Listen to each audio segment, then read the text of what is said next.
listening to your radio. Whoa. Cutting edges on your stereo, yeah. Mutabaruka leads the way, so just you let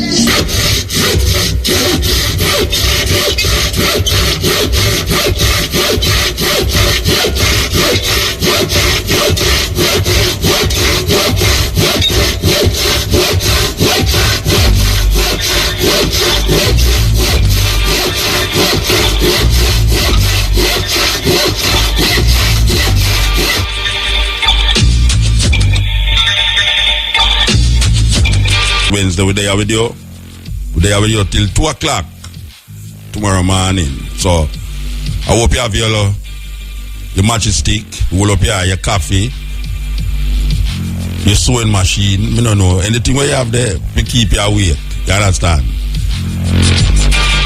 Start the program, say, if anybody who did a call me for the whole week and never get me, or don't hear me respond, it's because I never have no phone until today.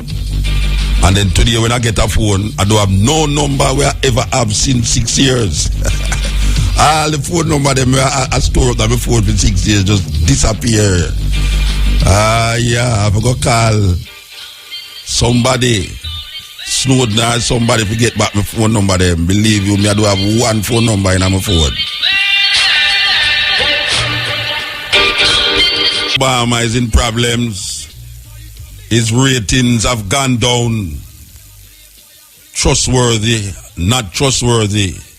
Most Americans don't trust Obama again.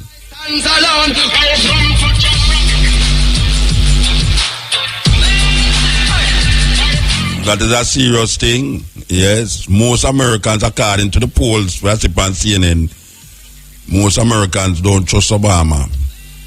Them things say him's talking with a forked tongue. Then the man in a Canada there, the mayor in a Canada is still in the news. He admit saying that he might use crack. And him keep a go like I don't know the mayor him not the man start make some little dahlia him now and I sell it now. Yes. Him have some little dahlia him I sell now. Him become a icon. The mayor who arrests people for drugs, responsible for arresting people for drugs, is guilty of selling crack. And not selling crack, using crack. We have said the mayor is responsible for arresting people in Toronto. He's the mayor of Toronto. He was taken with one of those still about the cell phone thing, believe you me. He was snapped with a crack pipe. And now he has to defend himself and his life for the rest of his life over that crack pipe where him used there. It's a weird thing when the law become lawless and unlawful, where the people them who is supposed to enforce the law is guilty of being unlawful. So what does it say to the wider society when we find people who is in power over us is guilty of the things that they place as unlawful over the sufferers? It's a terrible thing. Out of Virgin Island called Desiree.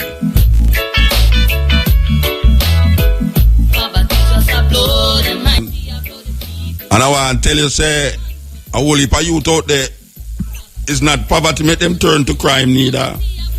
It's just grudgefulness and covetousness and just want to prove certain things amongst them peers. Terrible thing. But it's even worse when people who is put in charge of our affairs is guilty of the same thing that they tell us not to do. As a big contradiction in its own self. Man, I tell you, say, boy, right now, you know if you smoke. And him have a big cigarette in his mouth. Man, I tell you, say, you know if you cuss bad word. And when him buck you up on the road, him tell you the biggest bad word them. A weird thing. So this me yeah. And you answer the me to, you know, well oversized to like him have diabetes on certain levels, you know. Not diabetes, obese. All a man like that, you look at him normally, you not think say him a smoke crack. It's like, wow, you look at him on the TV and say, wait, really and truly, this big fluffy white guy, him really a take crack rasta. And you say, no, I mean, the man, you know, it's like you'd expect him to be a nice church man who, well, maybe he's all a nice church man to go to church every Sunday and him have him wife and him family and, you know, them go to picnic and, you know, nice thing, them have a little dog and, you know, wow, Thanksgiving coming, them eat turkey and all these things, even though it's Canada, them dead. But, you know, I expect a man like that now if you go find some little crevice and corner if you go buy crack with crack pipe and all them thing there. You never can tell, man. You never can tell. You don't judge a book by the cover. More than you can judge a book by the cover. Believe you me, because if you see a man look certain way, don't believe say him above certain things.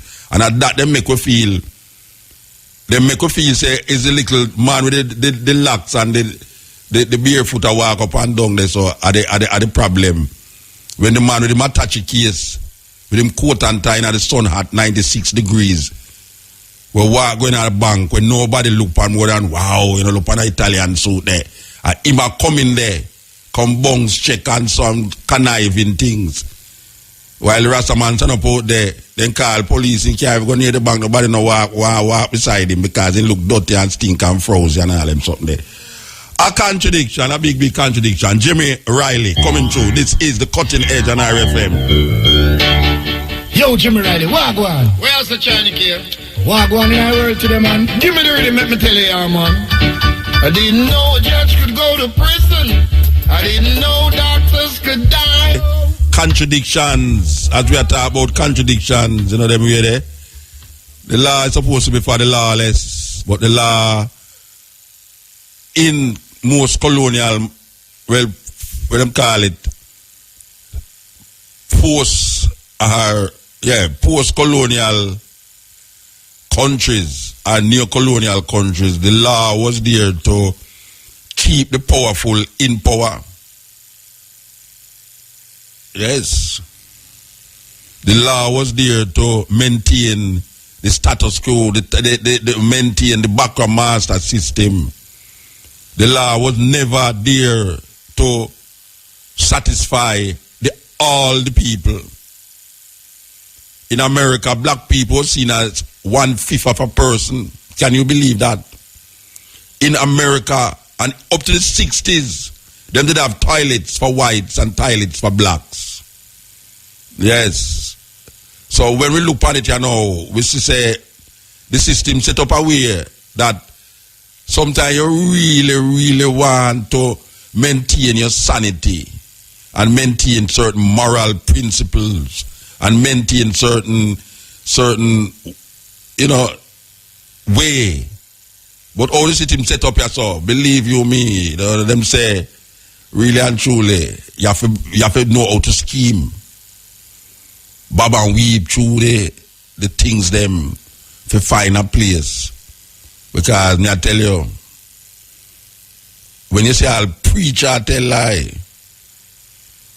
where you know say them supposed to be the moral landmark of the society where they are supposed to lead the way. And when we look at what is taking place in the Jamaican society today, these people who are supposed to be of moral standing, who preach hell and damnation if you do something out of place according to their belief system, you are lined up into the line leading to the lake of fire. You will be thrown in the bottomless pit and burned for 1,000 years. Meanwhile, back at the building they call church, them is robbing the people them, just like the politician them, who go and guard the guard, who is going to guard the guard, because we know in the kingdom of the blind, the one-eyed man is king. 1, 2, 1, 2, 3. I've been really. I nearly forgot to say the consideration. I nearly forgot to say the consideration because of I look like I'm going to start talk in between the advertisement. Hey, it's so like the show, believe you, it's so like the show. Yeah, man. We think how good day people want them advertisement heard. We never know say people things that people are listening to what they have advertisement. That good faith, the radio station still I forgot to talk to somebody. I forgot to talk to somebody. The night and the day so the same way. Yes. All right, now. You what we are saying so now. You know, say America. We say America keep accusing other countries of atrocities. And when we look on the east, you know, say America is the only country ever drop atomic bomb on any nation. All of them talk about weapons of mass destruction and all them things. America is the only country where ever use an atomic bomb on a nation. Japan, Hiroshima, Nagasaki, you know them way there. That up to today, the mutation, the fallout of that bomb, it's still having an effect on the people of Japan. Up to today, America have a history of going on the wrong side. Yes, they have always been known to aid and abet dictators who is supposed to be wicked and cruel. They find themselves arming dictators to get out people who them claim is not democratic. So no matter who you are, you know, from you're not democratic and using power, no matter who your foe is, America will help you to get out that administration. The enemy of my enemy is my friend. Big policy that the enemy of my enemy is my friend. So look here now. We see a whole heap of man come and do atrocities against people, but when we look now, we see this president here, because Bush did not do it, you know, but him do it more. Obama do it more. The drone strike is a very serious thing. The drone strike over Pakistan and of Afghanistan is killing many children and parents, losing them loved ones because of these unmanned drone strike, where it's a weird technology that a man sit down in America and guide a plane. We do have no human being in it. All it have is weapons. And him sit down in America and guide this plane to kill people thousands of miles away in Pakistan, in Afghanistan, in Yemen, and any other place where them feel fit for bomb. Somalia. Weird philosophy, weird technology. A man actually sit down in a big, technologically advanced, air-conditioned place. Maybe in a Seattle, maybe in a Pittsburgh, anywhere in America, he could have sit down and he might watch people through this unmanned aircraft. He might watch people upon the ground. And at any given moment, he just press a button and the people upon the ground dead, burn up, disintegrate. This drone strike thing is creating a problem in Pakistan. This drone strike thing is killing a lot of innocent people. Meanwhile, America and its government is searching and trying to find terrorists they have become terrorists in other people's country.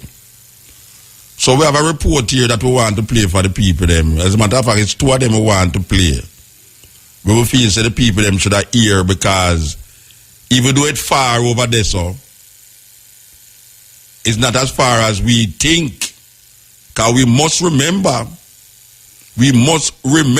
and we cannot forget, in 2010, there was a problem in a place named Tivoli Garden,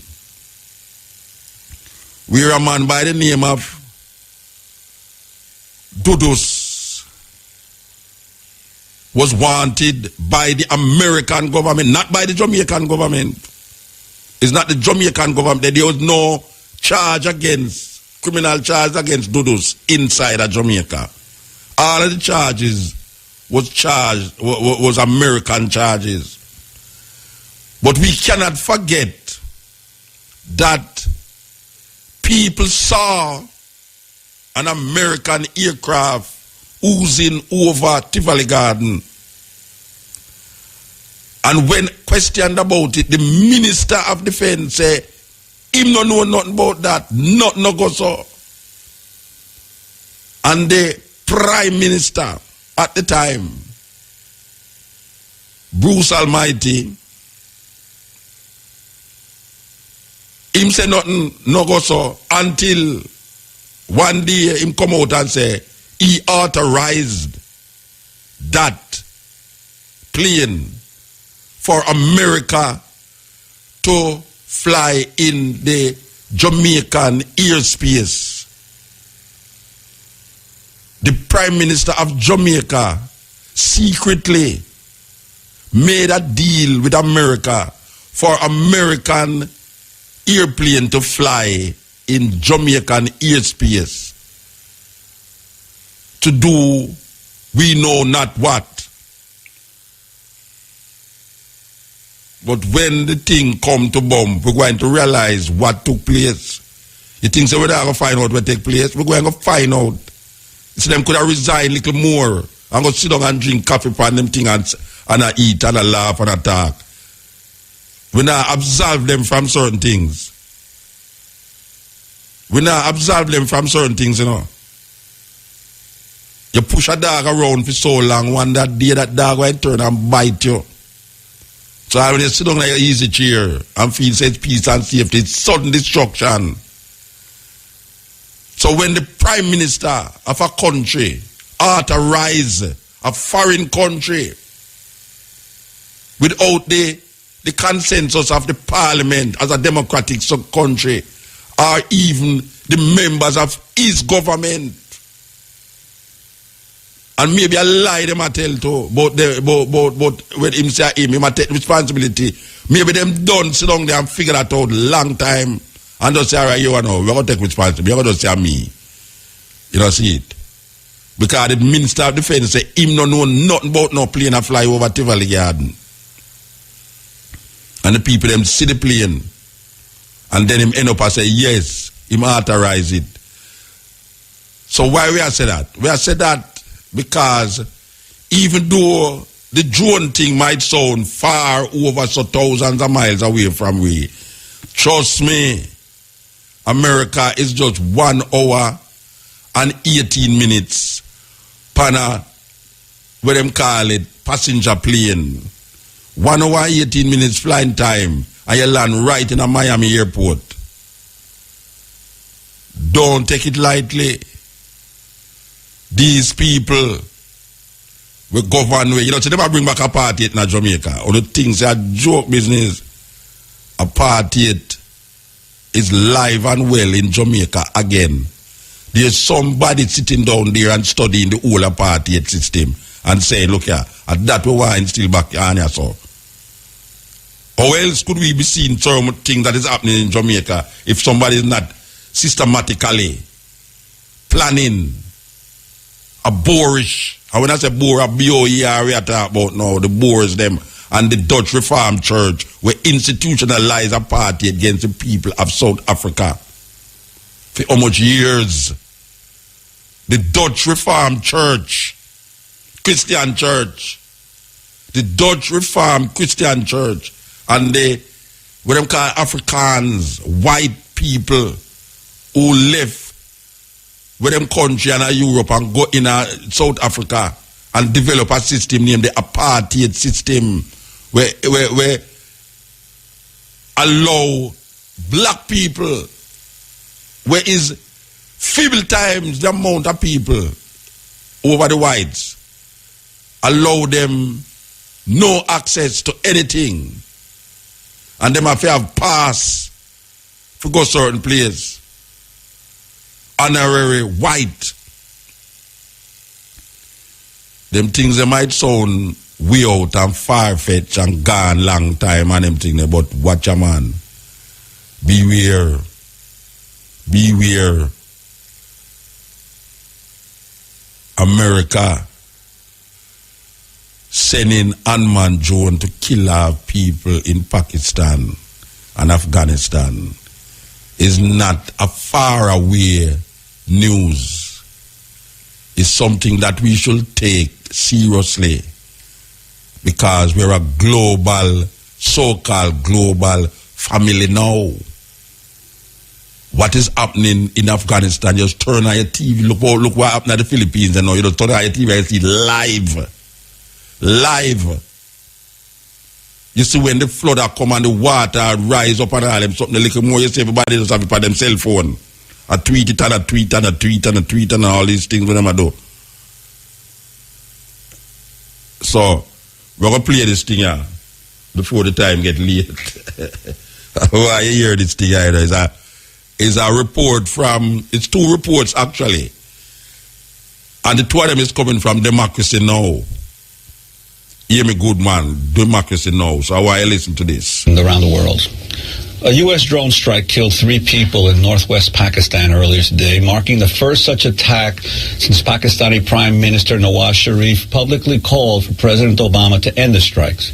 Just last week, Amnesty International said the United States may be committing war crimes by killing innocent Pakistani civilians in drone strikes. In a new report, Amnesty closely examined 2 drone strikes in 2012, including one that killed a 68-year-old woman in North Waziristan who was picking vegetables in a field with her grandchildren. Well, on Tuesday, the dead woman's son and her 2 grandchildren, who were with her in the field, spoke at a congressional briefing in Washington, D.C. It marked the first time victims of the U.S. drone wars addressed members of Congress.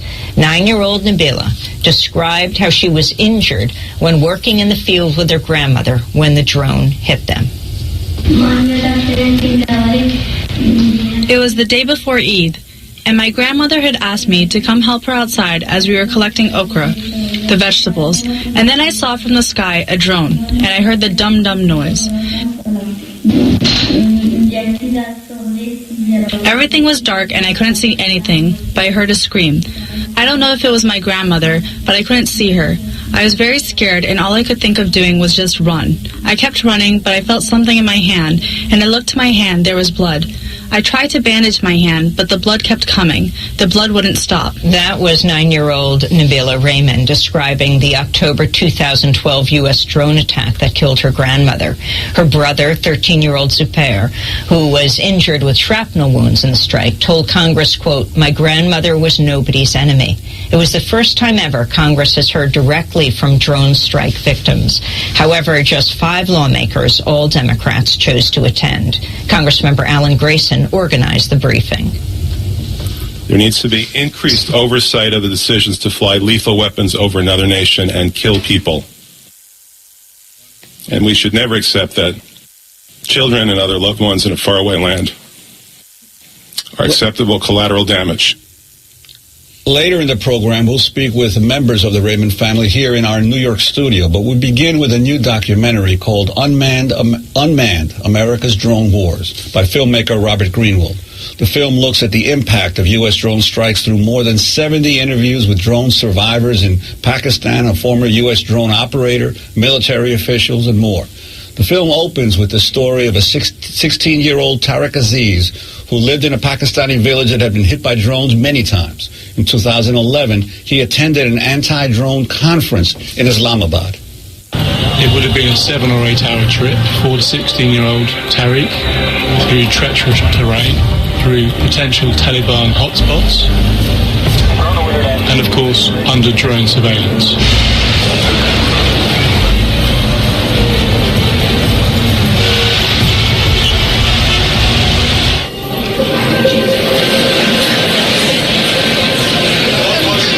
It was the first time that the international media, the drone victims, the tribal elders, and the general public came together.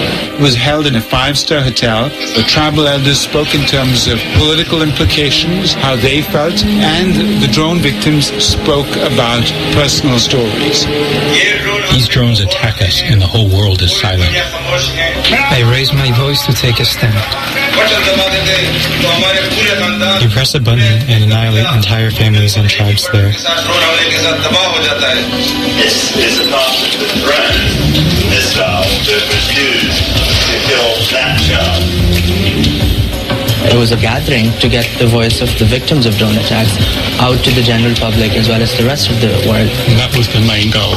We were going to use the media to try and establish who had been killed and also why, where and how. Well, because of the inaccessibility of Waziristan, it's very, very hard to compile any kind of credible evidence or evidence that other people will see as credible. That was part of the reason we organised this conference in Islamabad. We called it a jirga. A jirga is a traditional tribal gathering. That's what people in that area use to settle their disputes. This is simply indiscriminate bombing. There are so many women and children killed. At one stage I came across a young boy, Tariq Aziz. When I was talking to Tariq, one of the first things that he did was he handed me his cousin's student ID card. And as I looked at it, I looked back at Tariq and I noticed that he was crying. He started to tell me the story of his cousin who had been killed from a drone strike. He'd come to the jirga primarily to inform us a little bit more about what had happened to his cousin, to people in his local village, and find out how to stop the killing. And we sat together all day, we ate together at lunchtime, we laughed together, we became friends. Tariq was extremely intelligent and funny to be around. He had a nice sense of humour. He was fascinated by photography and intrigued by Western music, mentioning artists, and one that sprang to mind was Lady Gaga. He started to talk about drone strikes in his village, how he was unable to sleep at night. He was scared, he was worried about his family, his friends. Tariq was traumatized. He wanted to talk about how he was affected by drone attacks and basically to give the message that the people of Waziristan want justice against the killings of innocent civilians under drone attacks that are operated by the US. I've been to Waziristan and have taken pictures and collected evidence that neither the CIA nor the American government can disprove. But the most painful story that I have come across was of the children.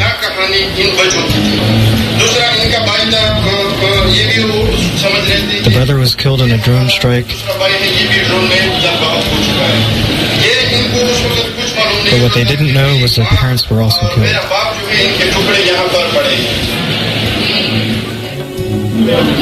And the people who had gathered there adopted a resolution condemning the strikes.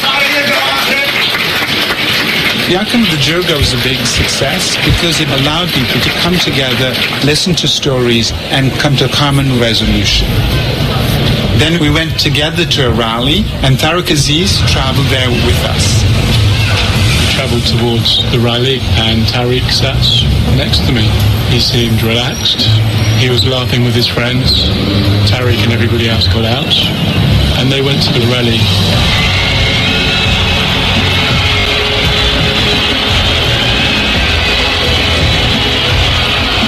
Thousands of Pakistanis came to support a giant rally on Sunday. The protest against the United States drone attack in Pakistan. The drones are violating the people of Pakistan as well as their human rights. People from all over the country, irrespective of their ages and backgrounds, came together to the rally.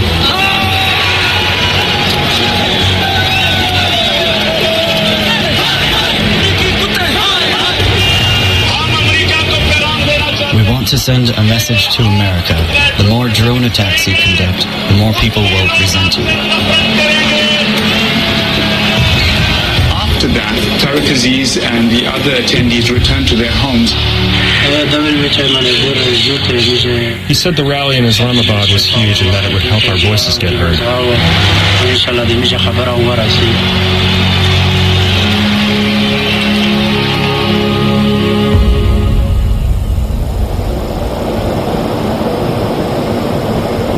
We were preparing for the soccer match the next day.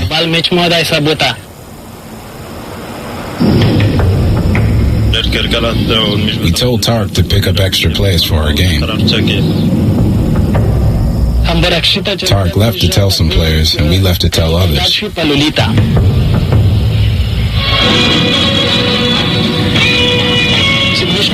We were listening to music in the car. Tariq's brother was with me.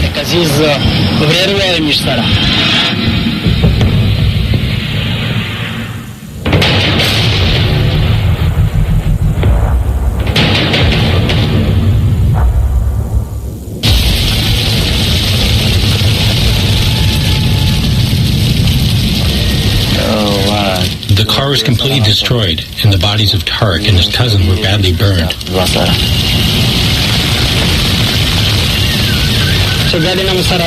We took their bodies out and put them into our car. When I saw Tariq's body, I became very upset and disturbed.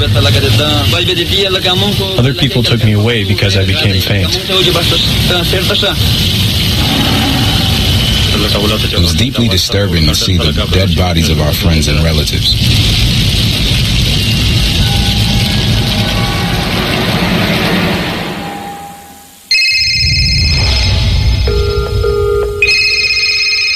Two days later, I got a call. When the attack took place, I was in school in Bamyan. You know, I heard about Tariq a few days later after I'd gone back to it. We were at prayer when we found out. I got an email. I was at work when we found out. We got an email and a telephone call. 4 days after the Joga, I received an email from Shazad. The email simply said Tariq as the heading, and I opened it instantly. To my shock, I found out that Tariq had been murdered by a drone strike. And that was a shock. I was like, how is it possible? Where was he? What was he doing? And it's like completely unbelievable. He was just an innocent student. He was my student. They say that Tariq has been killed. I could not believe it. My initial thoughts were, this wasn't happening. This was just a dream. We didn't think that Tariq, the 16-year-old kid who wanted to talk about football, would be killed in a drone attack the same week that we'd met him. An excerpt from the new documentary Unmanned, America's Drone Wars by filmmaker Robert Greenwald. He'll join us after break, along with human rights attorney Jennifer Gibson of the British group Reprieve. Then we'll speak with a Pakistani family who lost their grandmother in a U.S. drone strike and came to Washington to testify before Congress. You'll meet Zubair, he's 13 years old. Nabila, she's 9. They were both wounded. And their father, a school teacher, Rafiq Raymond, who is the son of the woman who was killed. Stay with us. REFM, thought-provoking, always smoking, lyrics like a bazooka. You are listening to Mutabaruka. As we continue this special on U.S. drone strikes in Pakistan, we're now joined by two guests. Filmmaker Robert Greenwald is director of the new documentary, Unmanned, America's Drone Wars. He helped organize Tuesday's congressional briefing on drones. The film was released this week, and you can watch it online for free for a limited time. Greenwald is the founder and president of Brave New Films. We're also joined by Jennifer Gibson, staff attorney at Reprieve, a human rights organization based in the UK. She traveled with the Raymond family from Pakistan to the United States. Gibson is also co-author of Living Under Drones, a report published by Stanford and New York University in September 2012. Robert Greenwald and Jennifer Gibson, thank you for joining us. This tragic story of Tariq Aziz shortly after attending a conference on the very issue of drones, then being killed. Could you talk about the news, the impact of that, and also a little bit more about Tariq's and his life? Yeah, I mean, I think it was devastating for everyone involved. As it was mentioned in the clip, Reprieve had helped organize a jirga, which was devastating for everyone involved. As it was mentioned in the clip, Reprieve had helped organize a jirga, which is a traditional kind of dispute resolution mechanism in the tribal areas. And our idea was, we can't go to the tribal areas, so let's bring the elders to Islamabad and have them discuss the issue. It was extremely well publicized. Everyone in Islamabad knew what was going on. It was receiving international press as well. And so the idea that the U.S. could have not known this person was at this hotel, which was, mere blocks from the embassy, is unbelievable. And as you saw in the clip, many people spent time talking with him. Many people spent time getting to know him. And then, to our dismay, 3 days later, he's dead in a U.S. drone strike along with his cousin. And he was in Islamabad at this drone conference to talk about his friends who had been killed. Exactly. He was there talking about his cousin, his other family members he knew, his friends, the impact of the drones. He had accompanied a local elder to the event, and so was not part of the discussions per se, but an observer there. He was like any other 16-year-old boy you might know here. He talked to people about his love of cricket and his love of football, and his hopes and dreams for the future. Those hopes and dreams nobody could have imagined would be cut short so quickly. Has the U.S. acknowledged why they killed him and that they killed him? No, they haven't acknowledged why they've killed them. They've not acknowledged why they've killed anyone in the U.S. drone strike program. So until recently, they denied the program even existed. We've now reached a point where the administration's acknowledging the program is existing, but still refusing to acknowledge the criteria for who's being killed, naming who is being killed, or even dealing with the follow-up investigations when there are these claims of, civilian casualties. There's just no response out of the administration. And what was the reaction of the Pakistani government after his killing? The Pakistani government also gave no response to the family about the killing. In the case of the Rahman family, which has come a couple of years later, there was an acknowledgement that it was a U.S. drone strike. They did write a letter back saying, we've investigated, it was a U.S. drone strike. Mamana Bibi did die. The 8 children were injured, but it's not our problem. We didn't fire the drone. Who said that? The Pakistani government. And the Pakistani government did not say who fired the drone? They did. They acknowledged that it was a U.S. drone. And the U.S. government? And the U.S. government has said nothing. Robert Green will talk about the making of Unmanned. It began really when I went to Pakistan and interviewed person after person, including the family that was at the briefing yesterday. And it was profoundly moving, it was profoundly upsetting, and it was profoundly infuriating. And I made a decision when I was there filming, interviewing, investigating, after I saw the family. I have 3 daughters myself, so sitting with the family, seeing the daughters, I immediately felt a strong connection. And I said, not only would we tell their story in the film, but if we could bring them to the United States, how powerful that would be, so people could see real living and breathing human beings who are paying this extraordinary price for this policy of ours that's morally wrong and is not making us safer. And this whole issue, especially in Pakistan, unlike Afghanistan or Iraq, where the United States doesn't even acknowledge the actions it's taken or any responsibility or accountability for it. At least in Afghanistan or Iraq, there's some sort of compensation to civilians who were killed as a result of being collateral damage, as far as the United States is concerned, of these attacks. Your sense of the reaction in Congress as you put together the film and as you attempted to have a hearing there about this issue? Well, the reaction was very strong. It was a very emotional hearing or briefing yesterday. Generally, they're pretty boring and, boilerplate, but people were moved. There were tears flowing. And I think the Congress people, the staffers, and thanks to many in the media, are now more and more aware that this is a policy that you can't hide behind classified information. It makes no sense. So what the CIA says is, oh, you're wrong in your film. You're wrong about that strike. We know the real information. Oh, but we're not going to give it to you, by the way. Code Pink, Medea Benjamin and Pam Bailey wrote a very interesting piece, headlined $40 million allocated for drone victims never reaches them. Can you explain what this $40 million fund is of the U.S. government? I'm not sure anyone can. And that was the point of what Code Pink recently released. What they discovered was that all of these calls for compensation, that actually there had been $10 million every year for the past 4 years earmarked, and I believe it was the Foreign Affairs budget, for paying compensation to civilian victims of drone strikes in Pakistan, and that instead this money was going to NGOs and other development programming and not to civilian victims of drone strikes.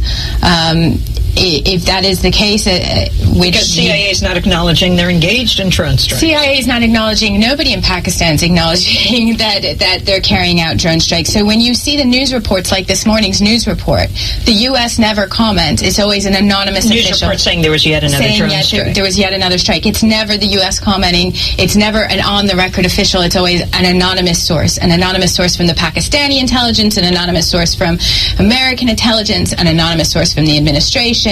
And these anonymous sources just say, yes, militants are killed. The new report of the Pakistani government trying to downplay the number of civilian casualties. Any coincidence of the fact that this hearing in Congress was happening this week? That's a question for the Pakistani government. What is shocking about the numbers is it contradicts everything they've been saying for the past almost 2 years now. They gave figures to the Peshawar High Court in litigation we were involved in at the end of last year, where they cite a much, much higher number of civilian casualties. They gave most recently in March new numbers to the UN Special Rapporteur for Counterterrorism and Human Rights, Ben Emerson. They told him there were at least 400 civilian casualties. So we just had Ben Emerson on the show. Now he is saying he needs Pakistan to explain why these numbers have gone down. Of course, it's right after Nawaz Sharif met with President Obama in Washington.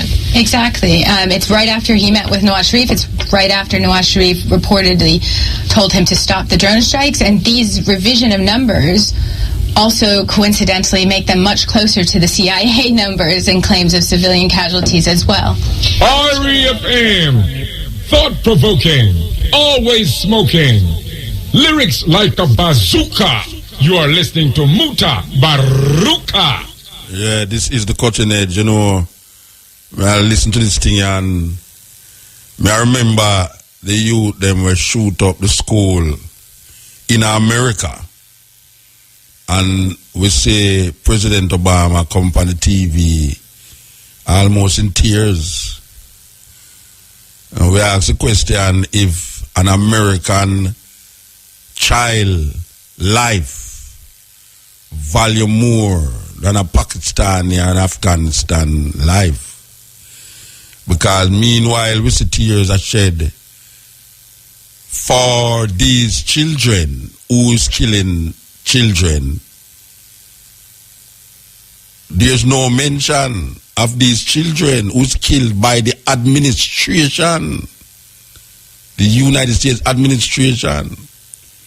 Imagine you sit in America and wipe out a whole family in our next country without having any casualty of your own, because the machinery that is killing these people is unmanned, meaning say it remotely controlled by a person in America. And a sister just called me to tell me, say, they have, well, we know about the drone them where them say, you can put it in your knapsack. You can't believe that. You have drones. Well, the sister tell me, say, no, say, you have drones were smaller than bird, where them pinpoint an individual with these bird-looking objects and kill them just like that. And you think it's all a little bird that fly around. Boy, man to man, may I tell you? You think it's all a little bird that fly around you? When you hear from the shout, it's a man way over in a Seattle, Oregon, Portland, or somewhere in America. and look for you through the eyes of this little thing where you think is a bird. And boom, you don't see him drop down dead. The man drop down dead. I wonder how the man just drop down dead. So, because you don't see nothing dead. They must say heart attack kill him. I treat him have high blood pressure and them thing. They not to only call. You will never know that is a little bird kill him. Or a little thing that you thought was a bird. Because you could have see this bird that fly around the yard the whole day and that. But we was a pretty little bird that, like a bird, you know. Like me, you know, like me love watch bird. And sit down and talk to all bird. Baby, what are them talk back to me? Wow. How them man they sleep, Rasta? How them man they sleep for no say the contradiction is so blatant that you did grieve for a little child in your country and you see him wanna give the orders to kill dozens of children in our next country. We continue. Greenwald, Unmanned, America's Drone Wars, about the attack on a tribal meeting, which is known as a jirga. It was held in Dadakil, Pakistan, in March of 2011. You hear voices of witnesses, family members of those killed. You'll also hear James Cavallaro, Stanford Law School professor, and Akbar Ahmed, former Pakistani ambassador to Britain. But first, tribal elder Ahmed Jan explains what happened that day. There were more than 40 people. We were talking about chromite and the cutting of wood from the mountains. I was sitting on the ground. They held the jirga in an open space in a bus depot in broad daylight. Tribal elders informed the Pakistani military. Brigadier Dogad was in command of the brigade on the border, so he is a key commander. The brigadier knew about the jirga 10 days in advance. His own army camp was 10 kilometers from the site of the jirga. So this was an open public event that pretty much everyone in the community and surrounding area knew about. So the jirga begins in the morning at about 10 o'clock, and after about 20 minutes or so,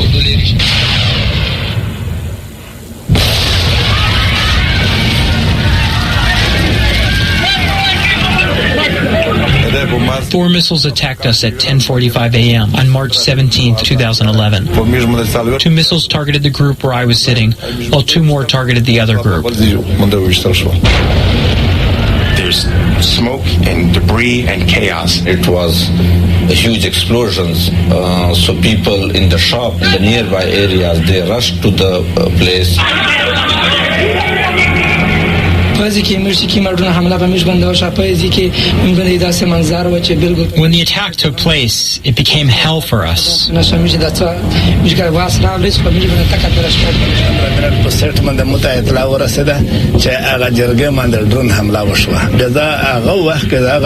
rushed there and found pieces of dead bodies all around.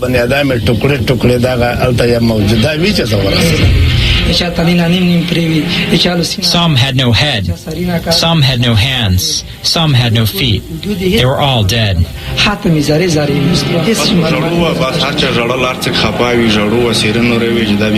Everyone was crying and screaming, asking why do these drones attack and kill our people.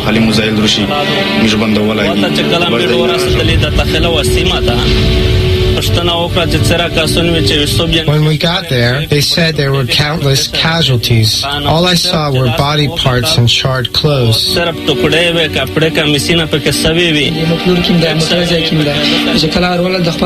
I got there, someone showed me my father. When I touched his skin, it started to break like ashes. That was another clip from Unmanned, America's Drone Wars, Robert Greenwald. By the way, as the man talk about this documentary, Unmanned, America's Drone War, you can see it as you hear it on the tape for free. You have to just access it by your internet service, yes. Or maybe you can go up on YouTube, because everything there on YouTube, you know. Unmanned U.S. Drone War. If you could comment on that particular segment we just heard. What we saw was a segment about something called signature strikes. What they are literally are guesses about what people are doing based on their behavior, not who they are, not what they've done, not that we have any information about them. So literally some bureaucrat someplace is guessing that they might one day possibly do bad things and people are being killed. This was the leadership of that community, 45 people decimated. Again, based on no hard information, no judge, no jury, no trial.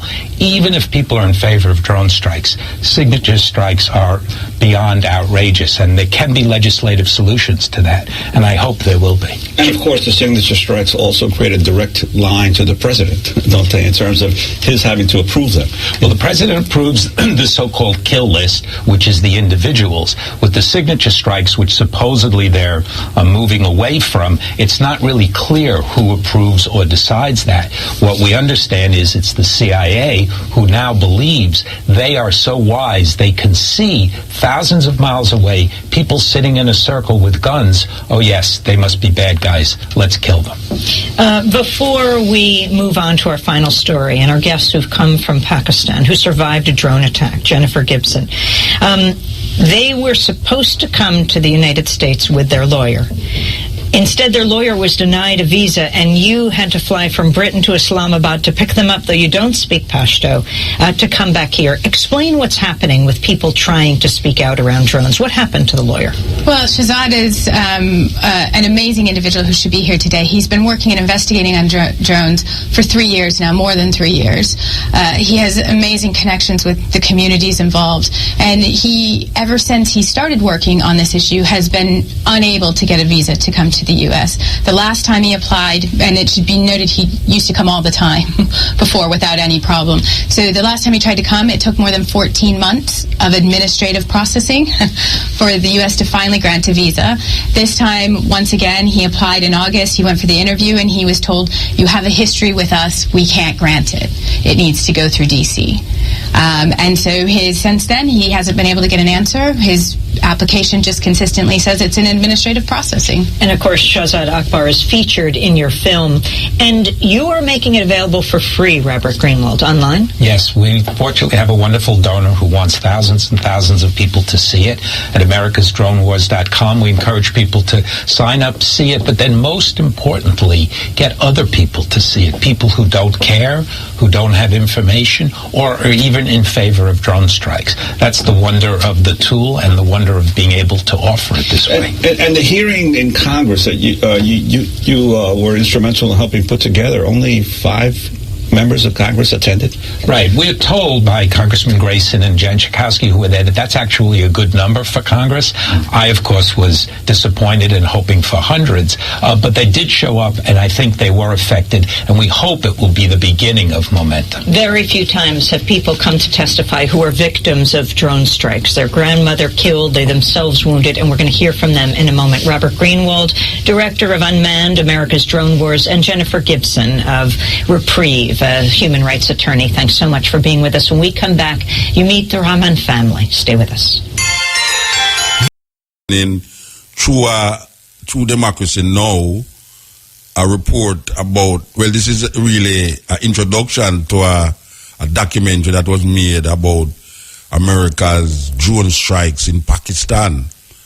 You know, if I had said 10 years ago on this program that you have remote control plane where a man can sit down in America and fly it in Jamaica and kill people, people say, where Muta get them foolishness from? Can you believe that people still say where Muta get them foolishness from? That is why I was so glad to hear about this documentary and this report on this documentary, because I had mentioned it, and I want to say, Muta, I'm going to ask me where you get them foolishness from about America plane where I kill people where no ban no in. Where you get them foolishness from? That is so ignorant the people them is, to certain things where I go on, Because maybe the plane where they fly over Jamaica, over Tivoli Garden, no man never did in there, It does a collect information. Because them collect information and I'll take picture and all them something. So all them people were dead, them 70 odd youth, they were dead in a Tivoli Garden America have the pictures them of what actually took place in Tivoli, you know, where it's going to be released eventually. It's going to be relieved eventually.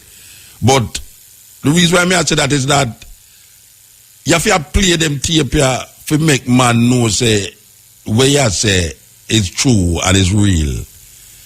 Because if I want to just hear what I say, and maybe you don't have to really just listen to what man I say still. And I'm glad for know say me have things, reports. Sometimes I know even me go look for it, you know, people send it, come give me. I'm glad say you have our reports and documentaries now where I show you certain things when I say. That's when a man attack to him bridge, you know, and say, well, I'm here, Muta attack them fools in the parade about man a plane where man fly plane from America when they're in the plane and I shoot people in a country. Man, they can talk some fools, you say, a madman that. If I didn't listen to them, man, I just take it serious to the rest. I believe you, you know, lag with a garden. You know, my bush go a chop kid and just low it. You understand? Because about a disrespect and insult when we have to go get up with, where truly and truly. Some people have said them things to me, you know, if me did damn bush, you know, he couldn't even cross me yard, you know. Yeah, he couldn't even cross me yard. You understand? I have to take all them insult from people that come tell you about damn fool, a madman that. Boy, you have plane where I fly, where I kill people in a different country, no man knowing. A madman, I'm moving my watch. You understand? So, back to this thing, With Juan Gonzalez. As we continue our special on U.S. drone strikes, we turn now to the killing of a 67-year-old Pakistani grandmother last year.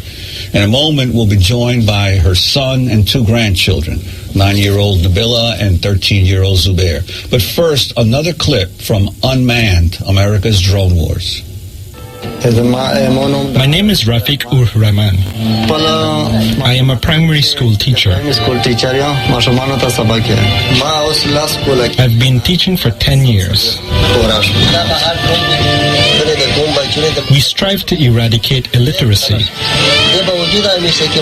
so our children can be educated and have a bright future. This is my daughter Nabila. This is my daughter Asma. Zubair Rahman is my son. We have our own land and grow our own food.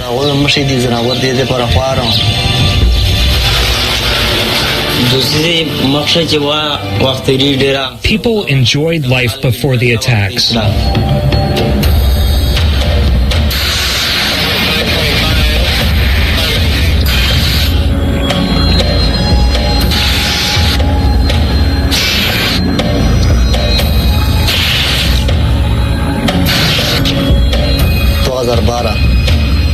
It was 2:45 p.m. on October 24th of 2012. After school finished, I went into town to buy school supplies.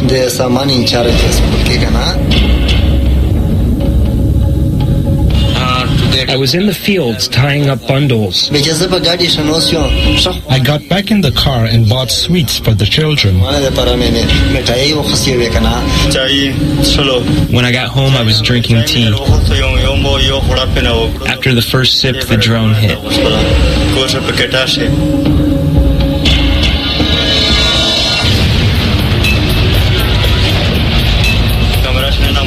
The house shook. The dust flew. The roof shook and the ground trembled. I run, then I got hit. I ran out, and there was all this dust and smoke. I was hit from behind and wounded. Then I ran to the house. I was bleeding and I got bandaged. I knew there would be a second strike. Usually drones strike a second time after 5 or 10 minutes.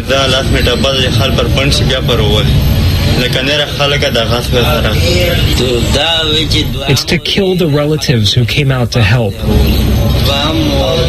Then 5 minutes later, it came again.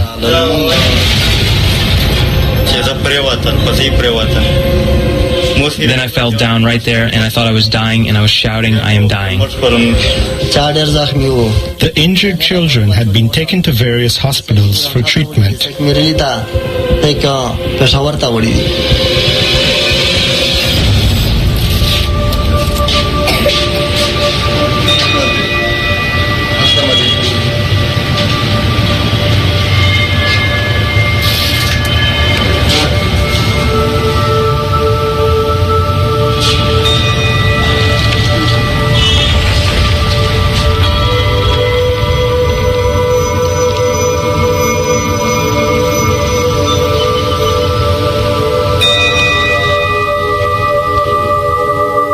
The attack was on October the 24th. I came from Islamabad and interviewed the family in Peshawar clinic. But in general, the sense was of a family that had had a very traumatic experience, that were very upset.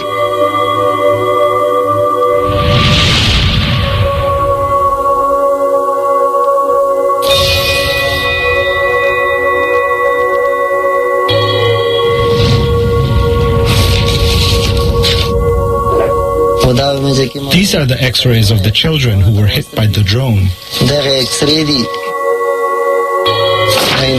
This is the x-ray of my nephew whose leg was broken in the attack. They operated on him. These are the iron rods that they put in his legs.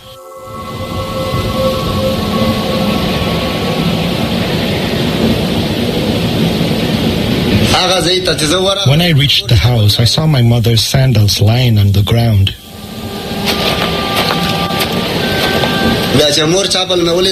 When I saw her sandal, I knew she had died. Neighbors told me she had been thrown about 25 feet away. That's when I saw my mother on the ground. And I ran towards her, but the neighbors wouldn't let me near her. They said, "You cannot see this." She had so many wounds.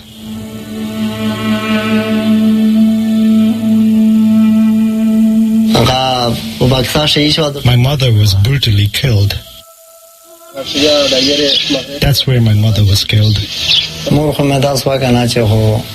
She was, as the saying goes, like a treasure of prayers. I used to discuss all my problems with her. She used to console me and I would forget all my worries. My family has been destroyed since my mother was killed. Atik and Rafiq, whose mother had been killed in this attack, obviously as anyone would be, they were angry and they were very upset.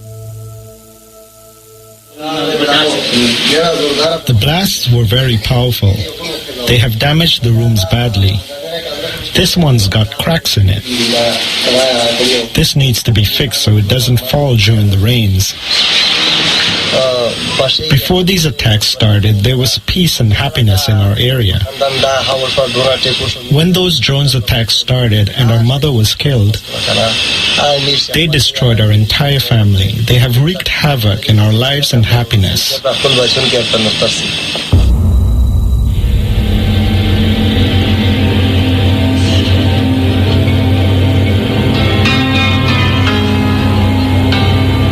You have people living in constant fear that they're not safe in their own homes or in their streets or in their locality. They live in fear that they would be attacked and they could die, or their children or their property or their land could be seriously affected.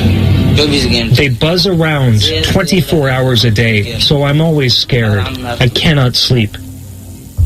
An excerpt from Robert Greenwald's new film, Unmanned, America's Drone Wars. We're joined now by the Rahman family, who have just traveled to the United States from Pakistan. On Tuesday, they became the first victims of U.S. drone wars to address members of Congress on Capitol Hill.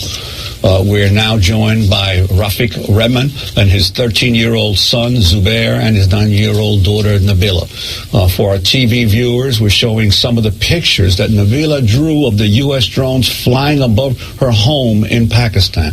Both children were wounded in the drone attack that killed their grandmother. Their translator is Michelle Khaliji. Welcome all of you to Democracy Now! And I'd like to start with you, your reaction when you first heard of the attack on your mother and your children.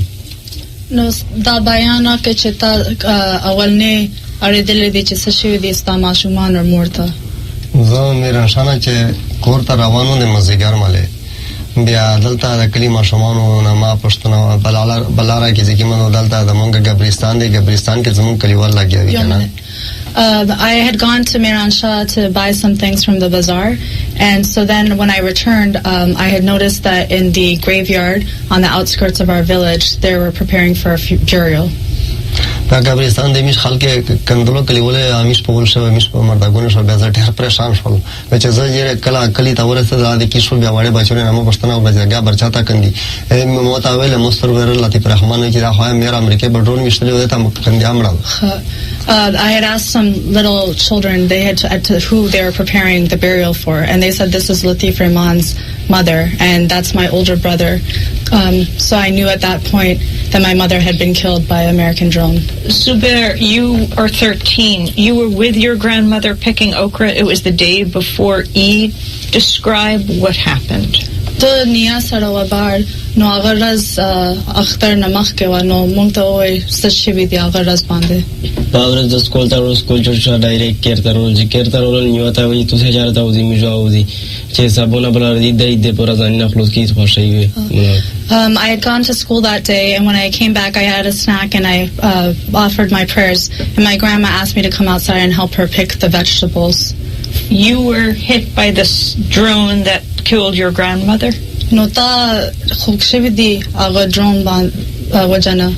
Mishchar kala je badashe pas mushal dam mushal kis dua mizal roj me panniyo posavara niyo me tokula mishta basiri ruwatan meje zahmiyon kri. Yes, I had seen a drone and 2 missiles hit down where my grandmother was standing in front of me, and she was blown into pieces, and I was injured to my left leg. And Nabila, the two of you were not the only ones of your family that were injured as well. Could you talk about what happened to you, what you recall, and your reaction? Ove chista shivi di agaraz bande or sta dimag ke sa soch kolo. Para mundo tá prevetinga olha premetinga krale biamen yorta ave jatan charta udando bindai jam sabotaida janina nakla biam zitar gali sarawati zachapon zamo moleta ave krale pakhrokhtash wala do bindai jo khata bia pas masha dum washul bia astrogle likije. It was the day before Eid, so I was outside with my grandmother, and she was teaching me how to tell the difference between okra that was ripe and not ripe. We were going to prepare it for our Eid dinner the next day, and then I had heard a dum-dum noise. Everything became dark, and I had seen 2 fireballs come down from the sky. You all testified before Congress. You were one of the first people to do this. Rafiq Rahman, what is your message to America? Taso tol bayan rakolo Congress makhamak or da ho walne kar taso kolo no taso welwari Americananta. زمونه کناندو دا ویل غواړو چې د مهرباني وکړي دا زم جوتای د بانکو د سره چې کوم دانو چې خلی میز مېر یا د میز مشمون یا به ګناه کبایل مړي بچون مړي بلکې د سره چې کوم د میزو بچون او شزینات ذهني تکلیفینا او چې کوم د دې تعلیم ځای کیږي. What I'd like to say to them is please find a way to end these drones, because it's not only affecting me and my children, and it's not only because they were injured, it's affecting their future. I'm worried that the education will be disrupted and that they will not want to continue. And have you ever been contacted either by U.S. government officials or by the Pakistani government officials to explain to you why this attack occurred? Why your mother was killed? Kala da American hukumat ya da Pakistani hukumat sarkari officer ta sar khabar kolo ya weli di che ta jawab ra kolo che das wali shivi di stamor sara. مشوا وانا پولیټیکل ایجنټ د کلی مشنو جرګاور وستلی و کنه یې سره مې خبره کړې و چې د مشتره چې کوم داس یو تای شو خې مشته داس سن دی ویلي چې شو دا یا ویل شوی دی ګان جو مشته چانه درو کړ. I did communicate with the local political officer of my village and to find a reason and answer, but he was unable to give me an answer. Have you been compensated for the death of your mother, for your children's grandmother? Kala suk ta ta paise ra kolo da stamur marwajana. No one's given me anything. Zubair, what did your grandmother, Mama Nabibi, mean to you? sta nia bari ke khabaro ka Emir New Hodera Rashada told Kali Chakaram Rashwa told Kali Tavida Tosnionova, but Kamish told Kali New, the Kajamir Bunera Zarvedela. My grandmother, there was no one else like her. She was full of love. And when she passed away, all my friends told me that you weren't the only one who lost a grandmother. We all lost a grandmother because everyone knew her in the village. And Nabila, you're 9 years old. How have things changed for you since the attack? How's your going out again, out into the fields alone, or do you fear again other possible attacks? Sta Dwan Singa Badal Shividi, the strike na bus, the Barzi, the Yarigi. أول الشرق ويستكلب مش درون بشايس مغاندر يزار تيم دارير بورو ماشرمان برادي خالق طول خالق دارير. Ever since the strike, I'm just scared. I'm always scared. All of us little kids, we're just scared to go outside. Do you fear another strike, Zubair? You have had numerous operations on your leg. The Yarigi to your ball strike Boshi, Matapata Dachi Dwa operation Shividi Stach Babande. Your message to America. زه خو در زکه چې میږي به ګناه وشتي زه خو نه بلکې ټول کله ډارې توسي به ګناه وشتي دا خو بیا چار پټه زه په کلیش ډېر راځم چې بیا مې ولې ځکه امریکا ظالم اخنه خلک ولي. I am scared because of what has happened to me ever since then, and I don't understand why this has happened to me. I've done nothing wrong. Your message to America. No America nanta sowel wari. America nanta da vel gola چې دی ja خپل حکومت ته چې دا ډرون حمله باندې ځکه چې دا خو یو دان د خالي مې شهید کړم یا مې یې زخمیون کړو بلکې مې تعلیم یې ځای کړو مې. What I'd like to say to the American people is please tell your government to end these drones because it's disrupting our lives. Rafiq, Nabila and Zubair Rahman, thank you for joining us. I'm Amy Goodmove-Wong Gonzalez. REFM, thought-provoking, always smoking, lyrics like a bazooka. You are listening to Mutabaruka. I tell you, when you hear them things there, I know it's not a science fiction movie you listen to, but real life drama unfolding in your lifetime. It's unbelievable. And considering, say, it's not no so-called criminals doing these things. It's legitimate governments murdering people. Legitimate government is not like people just come up with that to do that against other people. These are legitimate people who run the world. It's them people that run the world. And you see all of them little things that we are going, it creates more terrorists. How can you say that you're fighting terrorism and do these things to people? That is creating more terrorists. And you also have become a terrorist. Because the people them live in fear. They don't know when a next strike going to kill them loved ones. So we want to play the next one, you know. The next one is an actual American who man the unman Jones from America. They're going to interview him now about him. And it's a weird thing because he must say all the night that sometimes when him kill something, because when them focus on the thing and kill it, it's all like a baby him kill, and when him tell them say, all right, just put it down as a dog. Wow. Say, just put it down as a dog you kill. Don't bother talk about no children, and no child you kill, it's like a dog. And he might insist say it's a child. Him say, look here, you hear what I say? I say, you kill a dog, not a child. So, we want you to hear this. Serious thing are going. Serious thing. On his investigation into U.S. drone strikes and targeted killings, his findings, along with a report by the UN Special Rapporteur on extrajudicial executions, will be debated today at the UN General Assembly. This is Democracy Now!, democracynow.org, the War and Peace Report. When we come back, a drone operator. Stay with us. REFM, thought-provoking, always smoking. Cutting edge. So, as we say, drone strike is the order of the night. If it doesn't change soon, he will. Man has invented his doom. First step was touching the moon. There's a woman on my block, and she sits there in a cold chill. She says, who's gonna take away his license to kill? They take him and they teach him, then they groom him for life.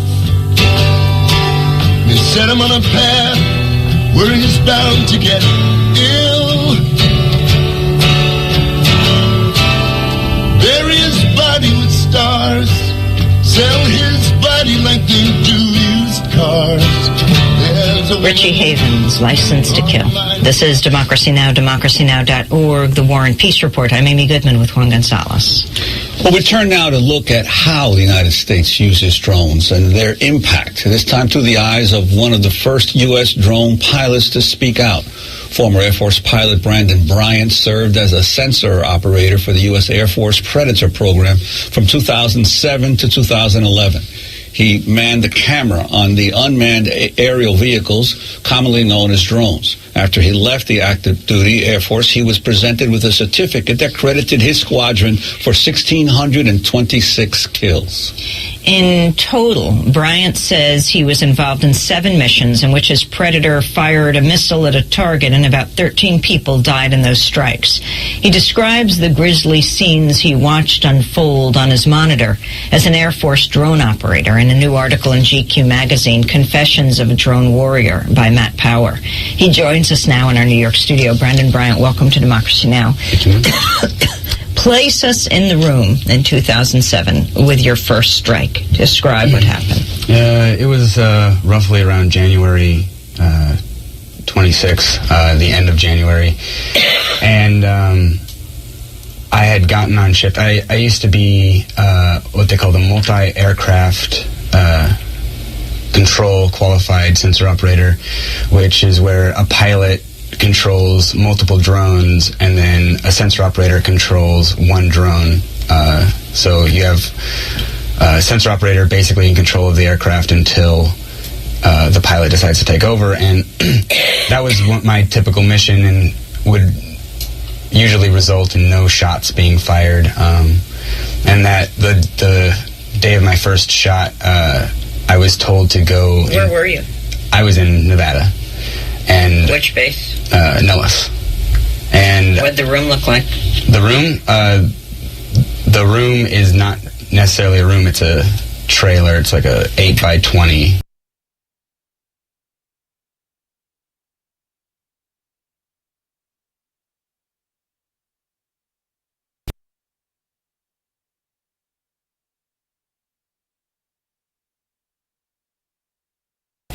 And do this, and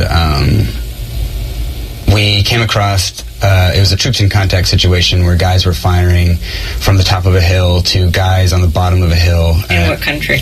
Afghanistan. And the guys at the bottom of the hill were U.S. forces, and these guys were needed air support. And we were about to fire on the guys on the top of the hill, and we were told to back off, and an F-16 was going to drop. But the F-16 came across 3 individuals a short distance away, and they wanted us to fire on those guys because they thought that those guys were coming in to reinforce. Now, this was a nighttime operation, so you were basically dealing with the infrared as you were looking at these figures? Correct. And so when we came across these guys, the 2 individuals in the front were having a heated discussion, and you could see that they were talking about something. And the guy in the back was kind of watching the sky, and they weren't really in a hurry to do anything. And so we got the confirmation that they had weapons, and we were told to fire. And And in that situation... Now, does this confirmation come from troops in the field? Does it come from... it came from somewhere else. You got to understand that the whole operation procedures is like a web, and like you're dealing with people from multiple locations from all over the world. And so... You're hearing them in headphones and you're watching them on a computer monitor. Yeah, we're like, there's like a chat program, like, so that's the easiest way to communicate because of the satellite delay. But we weren't in radio communications with anyone except for the guys that were on the ground, so we heard them asking for air support. And so we got confirmation to fire on these guys, and the way that they reacted really made me doubt their involvement, because the guys over there, the locals over there, have to protect themselves from the Taliban just as much as armed us we do. As REFM, thought-provoking smoking, lyrics like a bazooka. You are listening to Mutabaruka. Yeah, the time is 12 o'clock in Jamaica. Brothers and sisters, this is Chalice. Join us with respect for our national anthem. Let us stand and defend this one. Peace and love. Thank you. Eternal Father, bless our land. Guide us with thy mighty hand. Keep us free from evil powers. Do our life through countless hours. To our leaders, great defenders, grant true wisdom from above.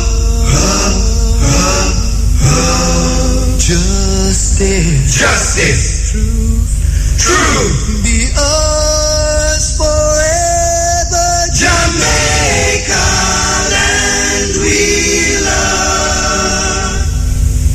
Jamaica, Jamaica, Jamaica, land we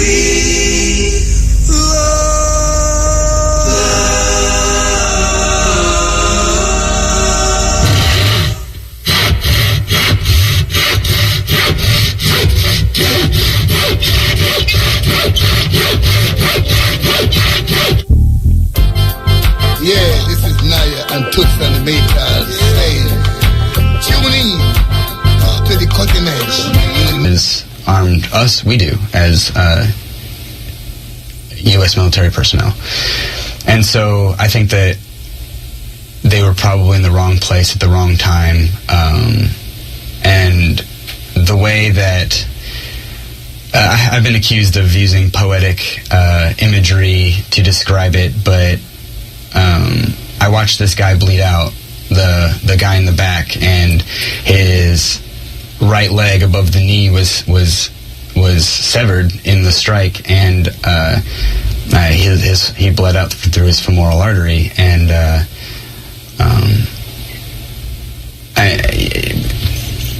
you saw that on your computer screen, right? It's that detailed. Yeah, it's pixelated, but I mean, you could see that it was a human being, and you could see that what he was doing, and you could see the crater from the drone, from the Hellfire missile, and you could see probably the body pieces that were around this guy. And the other two that were in the strike? They were completely destroyed. Blown apart. So you watched this guy bleed out for how long?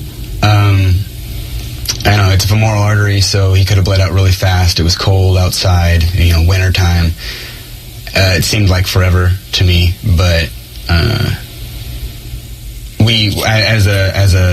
the Predator drone can stay in the air for like 18 to 32 hours, and so they just had us watch and do battle damage assessment to make sure to see if anyone would come and pick up the body parts, or anyone really cared who these people were. And we watched long enough that the body cooled on the ground, and they called us off target.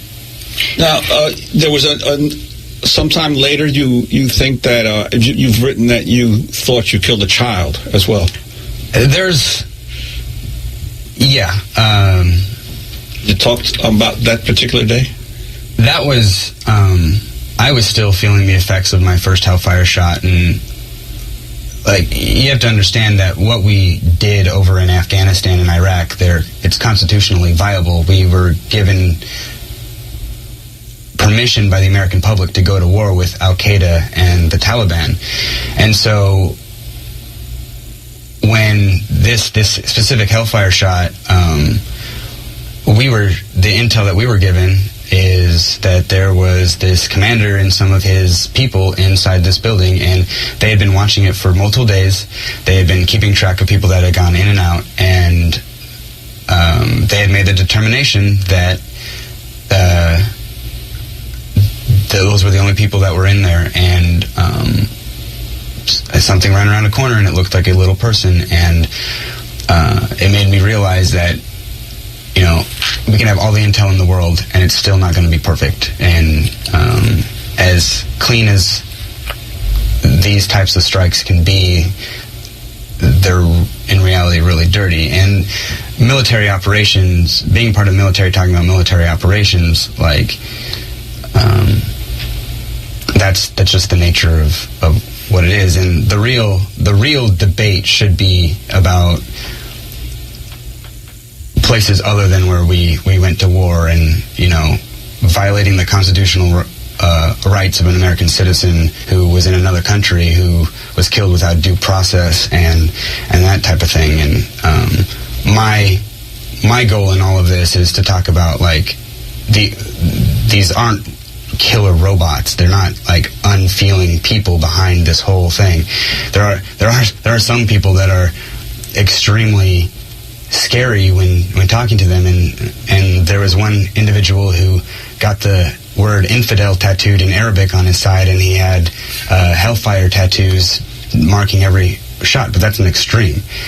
You mean who you work with? Who was killing people with on the computer with the drone strikes? Right, and that's an extreme personality, and but there's a lot of, like, that those people are so few in the community, so few in the military, but they're looked at as like that's who everyone is, and that's not the case. Like, there's people behind there. Brandon, in this case where you believe you killed a child, the report was written up as killing a dog? No, the report actually said enemies killed in action, executed to standards. Like, that's what the action report said. It was very, very antiseptic, I guess is the word. And help me understand this. When you're doing these drone strikes, is it basically you're on duty for a set number of hours, controlling one predator, let's say, or one drone that's over a particular area, or are you specifically assigned to particular missions and called in? No. So there's a shift that goes on. So there's multiple shifts in the day, and typically you are assigned a mission on that shift because crew continuity is so viable. They want the same types of people on the same missions because that means that less explanation has to happen between crews, and there's more accountability there, internal accountability. And but the shifts, typically they were 11.5-hour shifts with a small break in the middle, where you're flying 4.5 hours with a small break, 4.5 hours, or even longer, depending on how many people we had available to fly that day. Why have you decided, Brandon, to speak out? Because there's so much misinformation out there, that so much speculation, and that's wrong.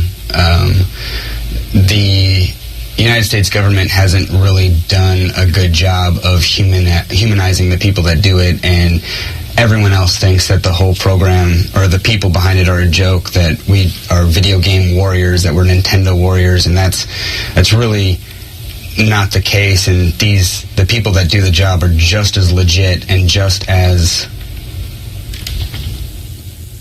combat oriented as anyone else. And I'm not like their official spokesperson. In fact, I'm probably the most hated person in the entire community right now. Why? Because I have spoken out, and they're hurt. They feel like I'm trying to hurt them, and that's not the case. I'm trying to give them credence, you know. But the problem is, like, again, we're going back to, like, the Constitution and what is viable and what is not, inside and outside of war zones, what the people of America has permission, what they have given us. I wanted to ask you about a certificate in which your squadron, the 3rd Special Operations Squadron at Cannon Air Force Base in New Mexico, was credited for 1,626 kills. Air Force Special Operations Command spokeswoman Captain Belina Marquez responded to your claims about this in an email to the Air Force Times. She wrote, quote, only a very small percentage of that enemy killed in action total can be attributed to any one crew member when assessing actual kinetic activity. And I think that's the misconception there is I've never taken credit for these kills. They're not my kills. Like, I didn't drop the bombs or shoot the people on the ground.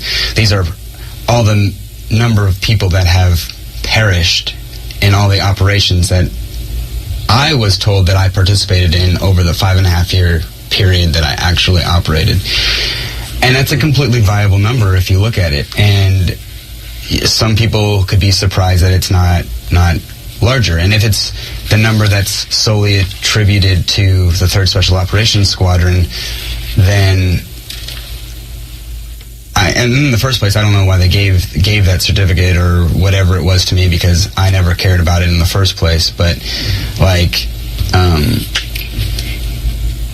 do you feel you suffer from post-traumatic stress disorder, PTSD?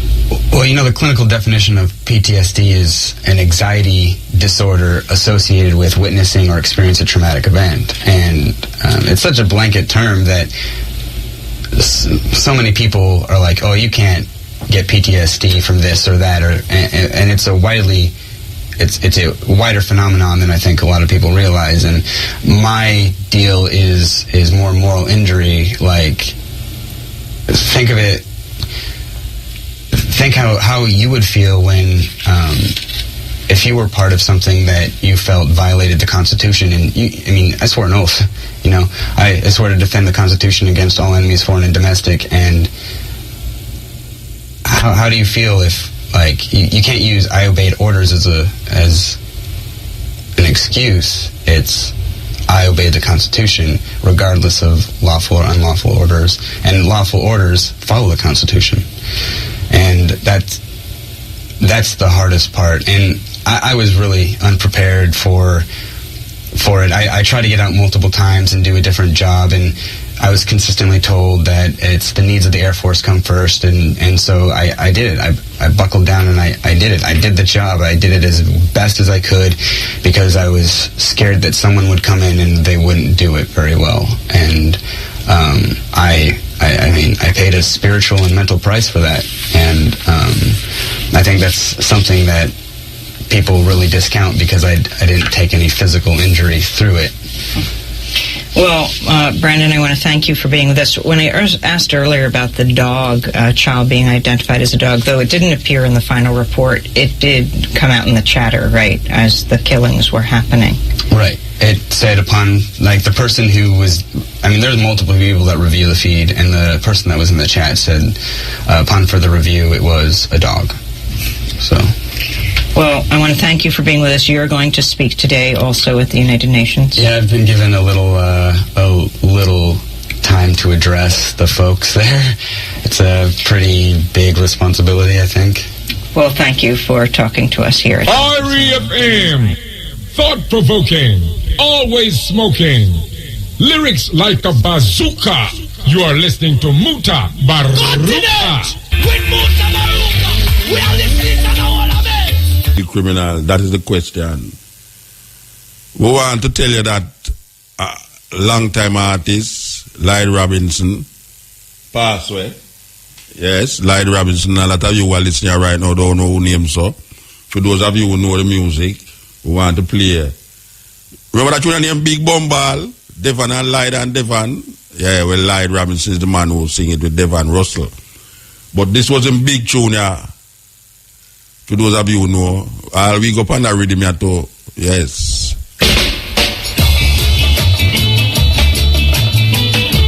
sing this tune now. For those of you who know the music, this is one of my next song. Devon and Lyde Robinson, Fastway. So, we're there for the point now where we're going to play this tune for you. Yes. Sweet music. Here goes.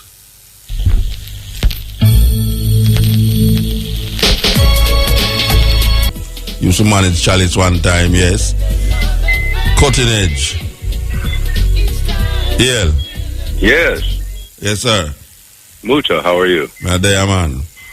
I'm listening again to your show and about the drones, unmanned drones. The drones! It's the lawlessness of the supposed country. It's really not a country that's dropping these drones. It's the corporations. Countries are more divided up as to what corporation owns what part of what country, it seems like to me. Yeah, but America, the president get the orders, though. Well, the president doesn't. I don't think it seems like the Pentagon gives the orders and the president follows them. That's the way it is in America. Yeah. It's not a Democratic Party or a Republican Party. It's a corporate party.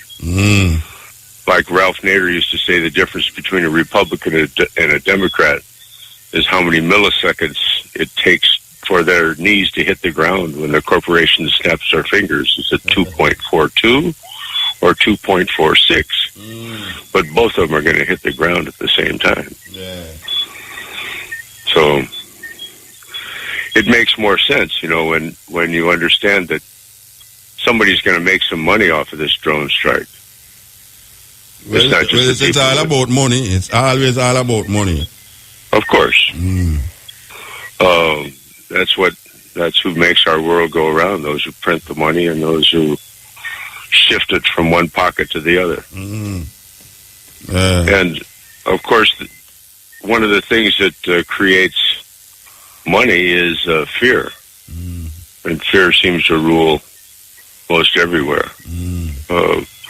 Like the normal person, like the Rastaman, who's burning his herb and he's reasonably healthy and he's not afraid of anything. He doesn't have fears. Well, he's not much good for corporations. I mean, what kind of money can they strangle out of him? He doesn't need much. But if you have fear, you buy all kinds of crazy things, or you buy into the idea that there's going to be some kind of world catastrophe, so you should spend your money right now. So there's no future. So-called Armageddon. Right. They're trying to force that argument, especially now, this thing about Armageddon. Well, it seems so. But it benefits somebody, and those who it benefits, drone strikes are great. Yeah. So I noticed you're still in Jamaica, man. You look like you're still in Jamaica. Well, I just came up to 9 miles. I left over by Peter at Belmont a couple days ago, and now we're up at 9 miles. I'm going to visit Bob before I leave the island again. Okay. So when you leaving? I'm going back to New Jersey. I've got a hearing on Tosh 1 on Monday, the 18th. Monday, okay. So I'm leaving on Sunday. Okay. But it looks like some good news about the case is we're going to get his girlfriend out finally. Okay. So how long she's been in there now? Since the 14th of June, if you can imagine that, and the things that have happened to her. I mean, the male guards spying on her, pulling the shower curtains down and putting her in a hole and not letting her rest. When her only crime was she was in a car where there was some flour in the trunk. That's it. She didn't know anything about it. But she's been in there and she's been held away from her family, from her children, it's her son, and been tortured mentally while she's been in jail, as most everybody is. So they're going to let her go without bail? How that go? No. She has to put up a big bail. She has a $100,000 bond right now. Okay. And but a very kind soul has said that she wants to help her with her bond and get her out so she can start telling her story. Mm. And the story's not a pretty one, but it's one that that Tosh has already dedicated himself to, is to tell the story of the plight of the poor people who are imprisoned when charged with some crazy law, just so someone can make some money off of their being in jail. Yeah. And in New Jersey, the bondsmen, they make a lot. Yeah. Like for Tosh, just to let Tosh out, they would charge him $20,000 US. Plus, you have to pledge $180,000 worth of property that you own. Yeah, you said that. I remember you telling me that. Poor people can't afford that. So they have to just stay and wait till the court case call up. Right, but plus, and while you're waiting in jail, you can't really talk with your attorneys. You can't prepare your case. You can't show that. Why you're you a good can't person. talk to the attorney? Well, the way they have it in jail now, you can't talk to hardly anybody anymore without somebody eavesdropping. No, what I'm saying, why you can't talk to your attorney, and it's your attorney who's defending you in the court? Why they don't allow you to talk to him? Well, if they like the attorney, they let you talk to him in person with the client, and you're supposed to not eavesdrop on them. But they don't like me as much as they like some other attorneys up there. So now I'm back behind the glass talking to Tosh. Oh, so you can talk to your attorney then, but you just don't talk to him. I can talk to him, but okay. Yeah, but while you're talking to him, you got Babylon listening to everything you say. So you have to talk about things other than what you really need to talk about. Yeah. Right. So how you prepare a case if you can't talk to your defendant? Well, it's a straight. This is usually you can't prepare a case, but this case here, Tosh has instructed me not only, number one, to get his girlfriend out of jail before he even moves an inch, but he also instructs me that the defense will do nothing except tell the truth. Okay. And of course, that's pretty dangerous in court. So she's out now. No, she's not out yet. But I'm going up to get her out. I have the money pledged. Okay. So where she live? Where she live? She lives in Boston. Okay.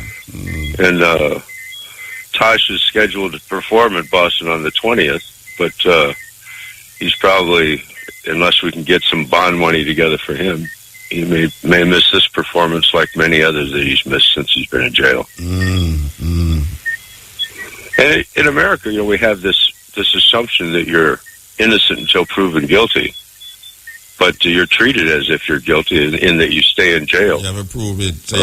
Unless you have money. Yeah, so, well, that's the if same you're thing poor, in you're Jamaica, guilty. It's the same thing in Jamaica. Money run the thing, Well, it's unfortunate because Lady Justice is supposed to run things. Yeah. She's the one I dance to. Well, I hope when Monday come, you go there, we can get a report and you tell us what transpired. Absolutely. I'll just keep in tune with what's happening up there, no? Well, I'll keep you. This is going to be a very important case. There's going to be a lot of truth told, and it's never happened before, as far as I know. And I've been defending ganja cases for more than 40 years. Yeah. So it'll be a case like no other. And of course, I'll report back in. Yeah, man. Give thanks, man. Give thanks. Thank you, and I appreciate the cutting edge and the perspectives that you keep sending out to the people, so they can get a greater understanding about what's really going on behind the scene. They tell you not to pay any attention to the man behind the curtain, but boy, he's there. All right, sir. Yes, sir. Give thanks. Thank you so much. I get the best for my home when I shop. Tell the Rastafari community and whosoever know him that Ruggles, the great wood carver, furniture maker, who carve anything, anyhow in wood, pass away. For those of you who know, say Ruggles was a man who plan of the Demons down on King Street there, the top part of King Street where Plano did stay with him for a while until we take Plano and then Plano go back down there and then we Plano there at university. Ruggles is a man where, trust me, is a great carpenter or furniture maker. And not only make the furniture them, but him carve some serious artwork and art forms in a wood. Ruggles. Him gone, but we're not going to forget him because we have some of him works at the yard too. And yes, this is the cutting edge on RFM. We are going to play for the 23rd of November in Santa Cruz area, Club Hideaway. Yeah, them that a school field, St. Elizabeth. We'll be playing the good old vintage music down there, which is a Saturday night. It's a Saturday night this. So we want to yell up earthquake. Earthquake, no, why we are yelling up? Earthquake. We want to yell up earthquake. Earthquake have a connection down there. Club Hideaway, School Field, St. Elizabeth. Saturday the 23rd of November. Vintage music from yours truly, Mutabaruka from RFM. And then we want to also tell you that the Rastafari exhibition fun day is on Saturday, November the 16th from 10 to 4 p.m. at the Institute of Jamaica, East Street. The Institute of Jamaica is still accommodating this exhibition, and occasionally there is events there for the children especially and young adults. Rastafari exhibition fun day, Saturday, November the 16th from 10 a.m. to 4 p.m. Institute of Jamaica, East Street. They're going to show some, they're going to show our Sankofa down there. Yes, we never show Sankofa down there. Enough things are going to go on down there that day. We want to tell you about what you call Miss Black History Month. The elimination and sashing, Miss Black History Month, to be held at the Jamaica Conference Center, 14 to 20 Port Royal Street, Sunday, November the 24th. This is the Miss Black History Month celebration. Yes, for those of you who don't know what Black History Month is, I can't help you if you don't know. You're big already. But it's a very important thing that them having a mixed Black History Month. And this is going to be held at the Jamaica Conference Center, Sunday, November the 24th. The elimination and sashing take place. Okay. So, yes, that is that. Well, you know that we'll be back here from 2 p.m. to 5:45 with the Stepping Razor. The art of war, yes. Yeah, all right. You know, turn off your radio, Bridget. Yeah. Yeah, turn off your radio now, man. Yeah, me on the air. Man, I don't want to come on the ear. The man calling us if him dip on the ear. Okay. Marcia Griffith. No, I don't Marcia Griffith. We're supposed to play, so believe you me. Too much things are going around here, so. Okay. We want to play this. We're going to come back to Rastafari, is it not? Because we started a while ago. But we have to do certain things before we forget. Because we forget some people out there, of course, we have to say, who is the one Muta? All right. So, we want to tell you about earthquake, Bingy. As usual, Malvern, 7th January, Bingy, Malvern. Why you know that is taking place also. This is a brand new tune. What? Yeah. Yes. Yeah, more really mad about the program where you play on the Ant-Man drum there. Yes. Yeah, the program, the Marcus, you know, me always listen to it, but somehow me missed that one then. Well, I'm glad you play it. Yeah, all the reports are going, you know, and them have if you hear them mention the documentary, you must check it out on the internet. Yeah, man, me have to, it paid me hard to see Rasta. Well, a wicked place with there, you know. I tell you, I'm sitting in my house and I listen to it, and if I tell you, look at tears don't come on me, I'll be lying, man. So I tell you. Yeah, man, you hear about all granny and all of that, blowing away and people with their leg and all. You know what I want you to do? Why you find a piece on Aaron Russo when talk about how the war is a fraud. This whole thing on terrorism is a fraud. Well, on bad peace, Aaron Russo. Yeah. Aaron Russo. Yeah, man. Yeah, man, Aaron Russo. All right. I think AARORUSSO.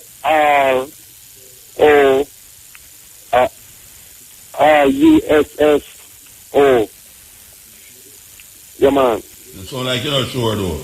So, give thanks, Muta. Yeah, man, give thanks. All right, yes. So, you know, so we want to play something else before the night done. Yeah, we don't think so we should leave it till next week, you know. We want to play it now. Now we want to play it, you understand? We want to play this thing, it's long thing, you know. I tell you, it's kind of long. No, it's not long. Wait there. All right, we can take a call and see if I can start it before 1 o'clock. Yes. Heal up Rasta, cutting edge. Blessed man. Yeah, man, I'm Mr. Gray, man. It's like, I will keep a Rasta Sabbath, man. Marcus Garvey with the presentation, President Obama, Marcus Garvey, that statue is there. Look, wait. I'm going to talk some sensible long. Come on, play a tape. And a sensible tape I'm going to play. I don't want to take a call when I talk nothing sensible and then I don't get to play the tape. All right. Is it not sensible to present Marcus Garvey statue Muta? Yes, sir. It's a very sensible thing. It's the greatest thing. Yes. All right. Marcus Garvey, the greatest black man, the renaissance of black people. Muta. Yes, sir. As a 7-level, O-level Jamaican, this attack here, man. With public health for 18 and for me, boy, me attack me to the downtown up at the thing up at Harvard Street. Right being to Kingston, America, all about. I'm participating in a multi-mood and I do music now.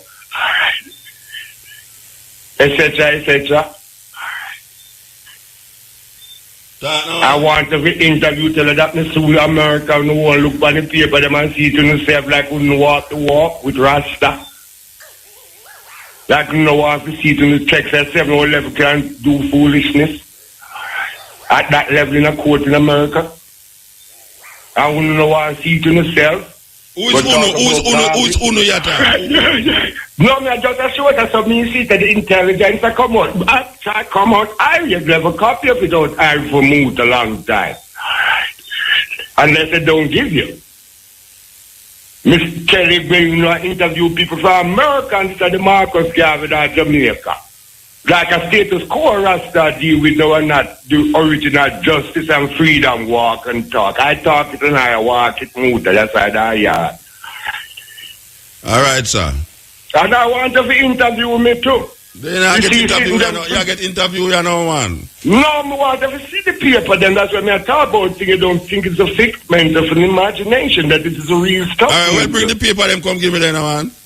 Tell me when, I've been out no, there. Just left them an area at Derrimore Road, man. Derrimore Road, where? Kingston? Yeah. That's a Melbourne.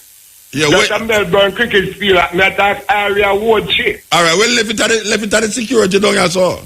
Me left the game already. I want to tell 150 actual people and Miss Kelly. A real thing in the boot of 15 million. If sue America for 2 different cases. And you get the 15 million?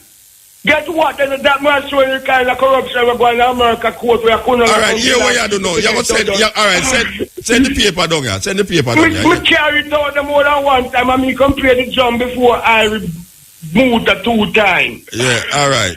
Just send the paper. Yeah, me have to move, though. Me have to move. Motivated. Yeah, brethren, me have to move, yeah? Guy. Yeah, yes. How would that upon the next line? Yeah. Yeah. Somebody upon the next line? Yeah, yes, man. Alright, tell that 2 line, business are going on, so now. Yeah. Yo. Yeah, man, me I listen to you. Muta. Yes, sir. I didn't see a man that talk to me, how it go? Yeah, man, me I listen to you, man. Yes, I. It's this movement with America are going on with my brethren. Yeah. There's enough things that go on the earth, much more than that. Yeah. America just see people as collateral. Yeah, that me say. You understand? Them things say the most important people to Americans are Americans. Everybody are just ordinary numbers. There's so much things that's been happening and done to people, basically. America come like them, they know nothing that. Go on that kind of little isms and schism. Yeah. But Muta, the other day in Afghanistan, I don't know if you hear this, but it upon the web, I book up a thing. Says 8 American soldiers missing. They might try to dig out a Haitian machine in a cave over 5,000 years old. A flying machine named the Verana. You hear about that have situation there? No. Sin brethren. So you see? No, I never hear about it. Which part you see? Which part you see that information there? Huh? Which part you see? On YouTube? Which part you see? Yeah, man, on YouTube. Yeah. Yeah, man. 8 American soldiers missing, vanish. Yeah. The Haitian machine that they give them, I try to take it out, my brethren. Where the machine name? Just missing. Where the machine name? Huh? Where the machine name, you say? Verana. Spell it. Well, I have it right. Don't have to find the book, you know. No, because I'm on the internet just now, so I do want to see. Oh, you want to check it out? Yeah. Well, you see, you're gonna, I don't remember the full topic, but if you're on the side of the screen, if you put the name there. Azul? Put the name there. Me say a name me Verano Azul, I know that. Wait, name what? Verano Azul, A-Z-U-L, I know that. No. Alright, I know that. There's a picture, I show you some American soldiers. Yeah, but me have to find out where me I look for. Me have to find out where me I look for. Me have to yeah, you know. Put in where me I look for. Yeah, you understand with that. Alright, here where you do. Go look for it and call me back. Alright, you're both out. 1 second again now. Yeah. I want you to check out the next video with them. No, tell me about one video first. Tell me about one video first. One video first? One at a time. Just go check out the one where you tell me about a while ago. Call me back and make me go look on it. Alright. Yeah, blessed man. Bless up. Yes. Okay, this is the Cutting Edge on IRFM. As we say, we want to play this tape here, because we're not going to make it left here tonight here and not play it. You understand? This is the time, it's now 1 minute to 1 o'clock. Not a very long tape, but the information, very important. To all the people who talk about reparation and all these things, listen to this. Listen to this. Trust me. Wait there. Come up, you.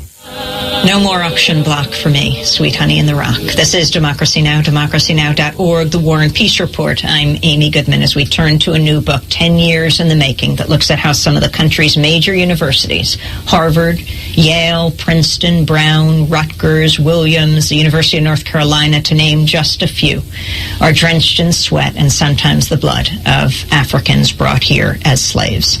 The book is called Ebony and Ivy, Race, Slavery, and the Troubled History of America's Universities. In it, MIT history professor Craig Stephen Wilder reveals how the slave economy and higher education grew up together. He writes, the American campus stood as a silent monument to slavery. Well, this history is silent no more. Professor Craig Stephen Wilder joins us here in New York. Welcome to Democracy Now! Thank you very much. So, talk about America's most elite universities. What relation do they have to slavery? I think there are multiple relationships. The first and probably most poignant, most provocative, is the relationship to the slave trade itself. In the middle of the 18th century, from 1746 to 1769, fewer than 25 years, less than a quarter century, the number of colleges in the British colonies triples from 3 to 9. The original 3 were Harvard, Yale, and William and Mary, and all of a sudden there were 9 by 1769. And it triples in that 25-year period. That 25-year period actually coincides with the height of the slave trade. It's precisely the rise and the elaboration of the Atlantic economy based on the African slave trade that allows for this sort of fantastic articulation of a new growth of the institutional infrastructure of the colonies. So let's talk specifically about particular universities. I mean, you do look at some universities in the South, but also in the deep North. Yeah. Harvard. It's a very northern story, actually. When you think about the colonial world, until the American Revolution, there's actually only one college in the South, William and Mary. There are a couple of other attempts, but they fail. The other 8 colleges are all northern schools. And they're actually located in key sites for the most part of the merchant economy, and where the slave traders had sort of come to power and rose as the sort of financial and intellectual backers of the new culture of the colonies. So talk about Harvard. Sure. Harvard, actually, from its very beginnings in 1636, the college by... Sure. Harvard, actually, from its very beginnings in 1636, the college by 1638 actually has an enslaved man living on campus who's referred to as the Moor. The Moor. And that actually is directly related to 2 slave trades. I imagine how he gets to Cambridge. One is right after the Pequot War, the war in which the Puritans defeat the Indians of southern Connecticut. There's a Pequot slave trade into the West Indies. The captive Pequot are actually sold into the West Indies. That ship actually returns with enslaved Africans. And it's right after that moment that the Moor appears on campus and becomes part of the sort of legend of early Harvard. Toward the end of the book, you include a photograph that shows 5 men who served as president of Harvard University from 1829 to 1862. Talk about their significance and relation to slavery. What I wanted to show in that final chapter, that final epilogue, was the ways in which slavery, even after the end of slavery in the Northeast, even after the northern colonies and northern states had actually moved toward emancipation and finished their emancipation processes, they continued to have economic ties to the South and the West Indies. And so one of the ways you can trace that is just by looking at who became the president of these universities, who the presidents were. And the presidents were virtually always the sons or the sons-in-law of merchant traders, people who were West India suppliers. And so after the slave trade ends and after slavery ends in the northern states, one of the businesses that continues is supplying the South and the West Indies with everything, all the provisions that they needed to run the plantations. So I want to look at this picture again. You've got Quincy, you've got Everett, you've got, what is it, Sparks? Yeah, Sparks. Mather. Jared Sparks. And Felton. Explain. For example, Mather. In fact, at Harvard University, there is a house named after Mather. The Mathers actually go back a long way. And so, and they actually are part of the colonial story of slavery, too. Increase Mather of the second generation is actually a president of Harvard. And he uses his slave, which was a person given to him by his parish. He uses his slave to actually run the business of the college in the colonial period. The slave runs errands between the various trustees. And he writes in his diary that he sent his Negro to do various bits of work for the college. And if you think about, Edward Everett, Jared Sparks, one of the ways that that they had managed to achieve the kind of influence that they did, Sparks, for instance, becomes rather famous, actually, for his writings about early American history. He becomes something of a really quite polished American historian. But that was actually a way of also creating ties with the South.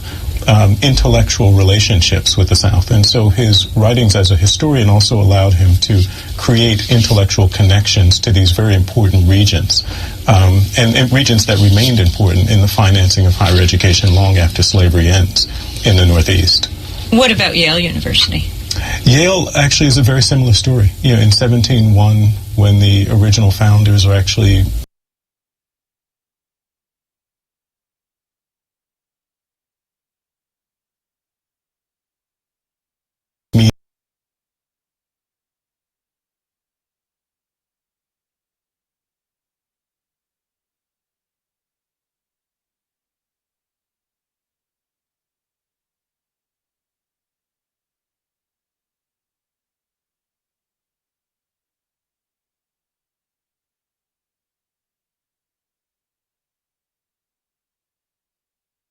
is in fact tapping into these new sources of wealth in the Americas, and that means the slave trade and the plantations of the South and the West Indies. Did anyone at these universities, and I think you talk about at Yale, say no to slaves?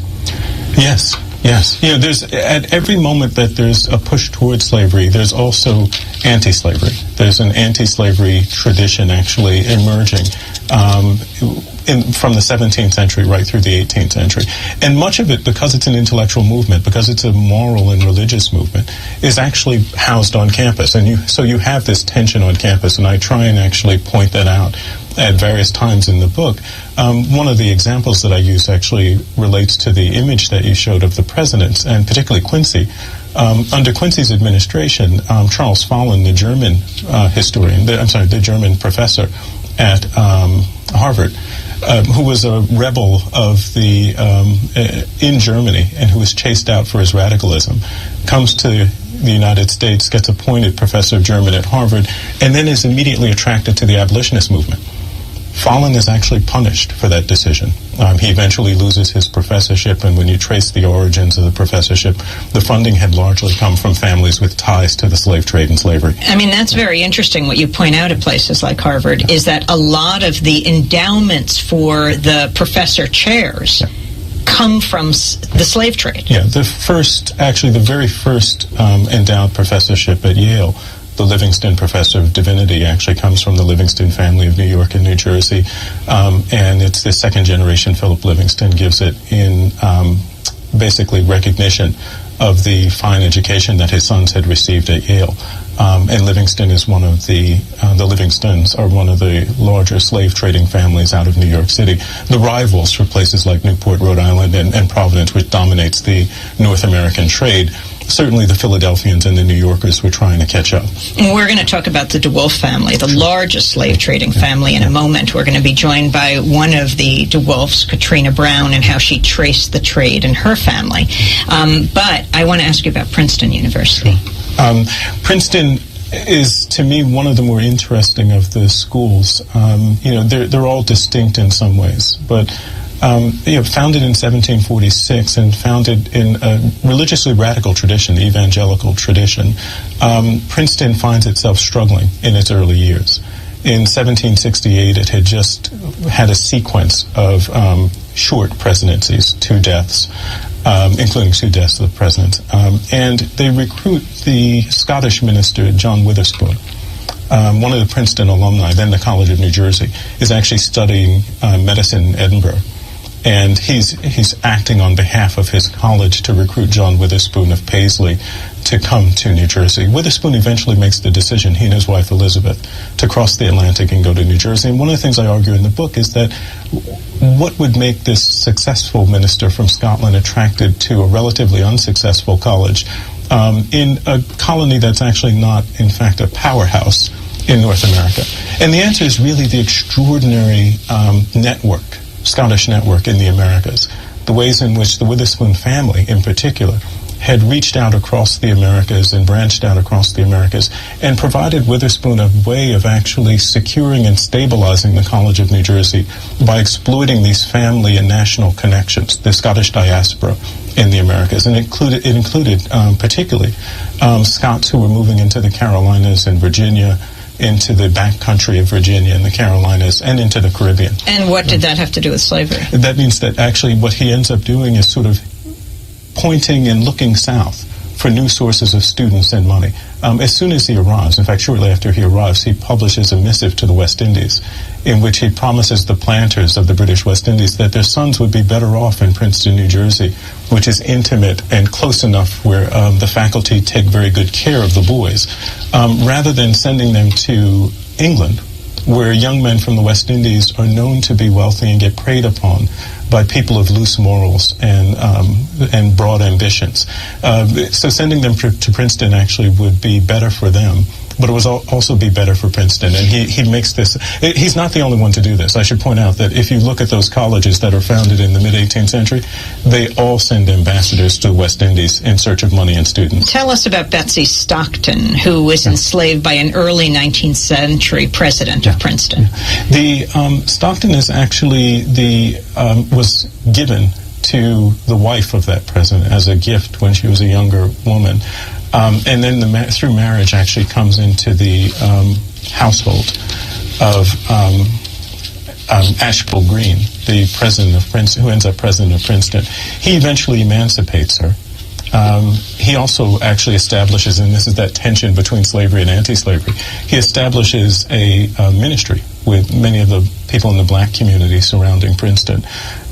He emancipates her. She lives in the president's house and continues to work there, and actually becomes quite famous as a biblical scholar. She becomes quite good at biblical geography. And spending most of her time in his library. And noted for her geographic skills, her biblical geographic skills. She then eventually becomes a school teacher in New York and heads off to a mission to the Sandwich Islands, to Hawaii, where her skill with language and religion become actually critical to the success of the mission. And so you have this person who is born enslaved and lives as an enslaved person on a college campus, and then who leads this extraordinary life afterwards. You also talk about race science. You talk about the search for cadavers for scientific research at these universities.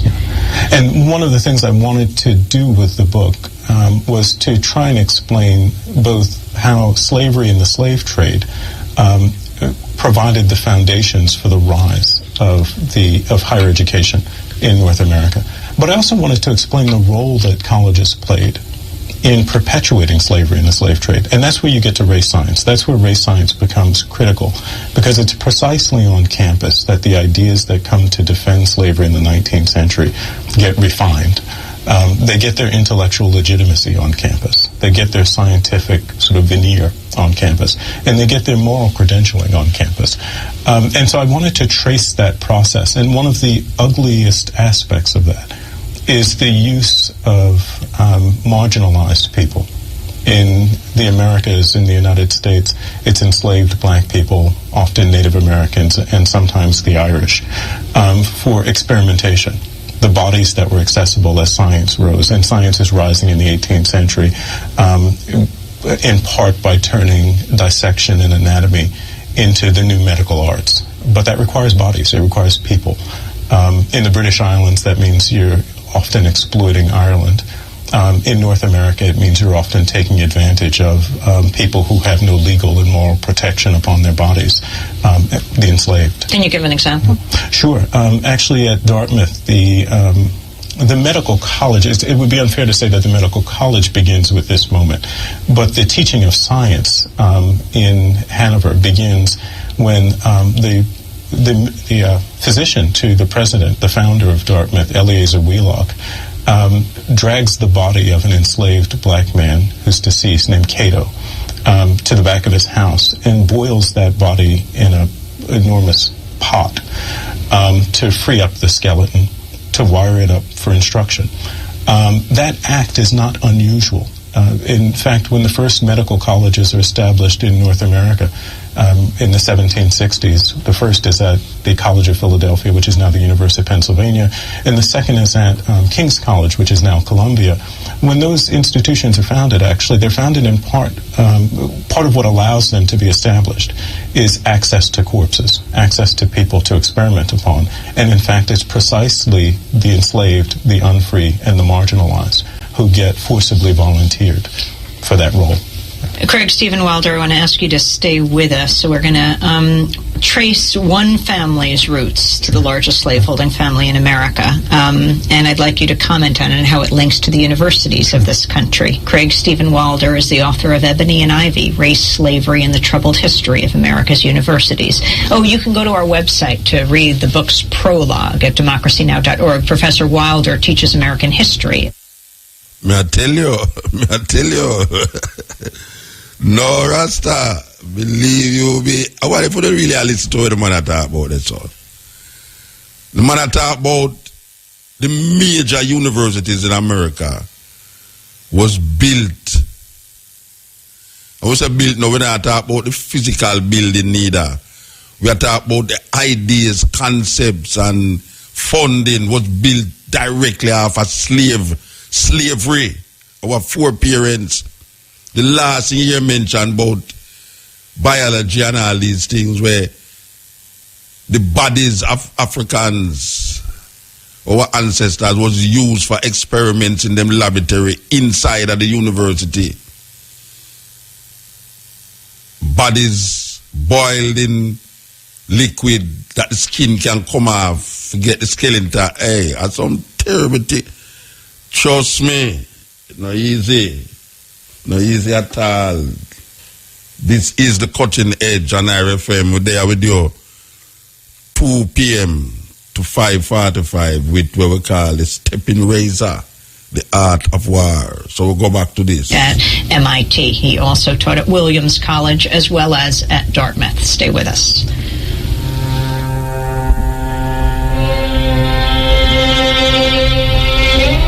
I get the best for my home when I shop.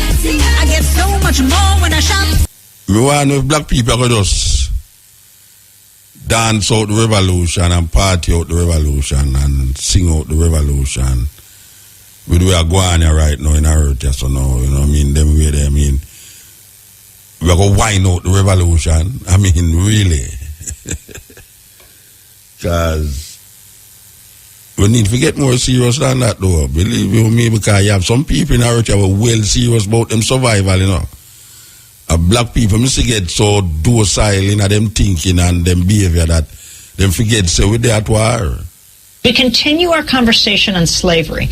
We're joined by a woman who uncovered that her ancestors were the largest slave trading family in U.S. history. Katrina Brown is with us. She documented her roots in the film Traces of the Trade, a story from the deep north. One day my grandmother traced back. I was in seminary when I got a booklet in the mail that she wrote for all her grandchildren. She shared our family history, all the happy days. She also explained that the first DeWolf, Mark Anthony, came to Bristol as a sailor in 1744. And then she wrote, I haven't stomach enough to describe the ensuing slave trade.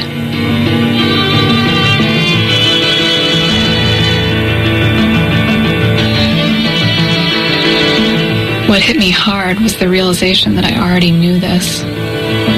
Knew, but somehow buried it along the way. What no one in my family realized was that the DeWolfs were the largest slave trading family in U.S. history. They brought over 10,000 Africans to the Americas in chains. 500,000 of their descendants could be alive today. A clip from Traces of the Trade, a story from the deep north, narrated, produced, and directed by Katrina Brown. After the film aired on PBS's POV in 2008, she went on to found the Tracing Center on Histories and Legacies of Slavery to inspire dialogue and active response to this history and its many legacies. Katrina Brown now joins us from Washington, D.C., and still with us, MIT professor Craig Stephen Walder, author of the new book, Ebony and Ivy, Race, Slavery, and the Troubled History of America's Universities. Katrina, take us from there. You discover, though you say you knew, some kind of primal secret, what your family, how significant the DeWolfs were in slave trading. It's in our family case, it's a bit of a stand-in for the region as a whole, because I heard things as a child, but I didn't allow them to sink in, because it's so it's basically cognitive dissonance, I would say, for white Northerners to think that we have any relationship to slavery, because we're so much, I think, all of us raised and educated in our schools to believe the South were the bad guys and the North were the Northerners were the heroes. So it was hard to comprehend and shocking to discover as I dug more into it. And because of this larger untold story of the role of the North, I decided to produce a documentary. And what we did was basically I invited relatives to join me on a journey to retrace the triangle trade of our ancestors. And 9 brave cousins came with me, and we went to Rhode Island and then Ghana and Cuba, where the DeWolfs owned plantations in that pattern that Professor Wilder was talking about, of even after slavery was abolished in the North, even after the slave trade itself was abolished in the North, folks like the DeWolfs continued to be invested in slavery through actual plantations in the Caribbean, in their case Cuba, as well as through that carrying trade of provisioning the islands and the American South. I want to go to another clip of Traces of the Trade. You and your relatives, as you said, go to Ghana. You've just visited the dark, dank rooms where Africans were kept until they were sold and loaded onto ships. This is your relative, Tom DeWolf, describing his reaction. The thing that I guess strikes me more than anything right now is that we've talked when we were in Bristol and we were in Providence, and we're listening to historians and scholars, and we've heard people talk about, you've got to place it in the context of the times, and this is the way things were done, and this is how, life was. And I sit in that dungeon and I say, it was an evil thing, and they knew it was an evil thing, and they did it anyway. And I couldn't have said that before tonight. Let's go to another clip from Traces of the Trade. When you and your relatives visit Bristol, Rhode Island, where the DeWolf family lived and operated their slave trade. In this scene, you're visiting with local historians.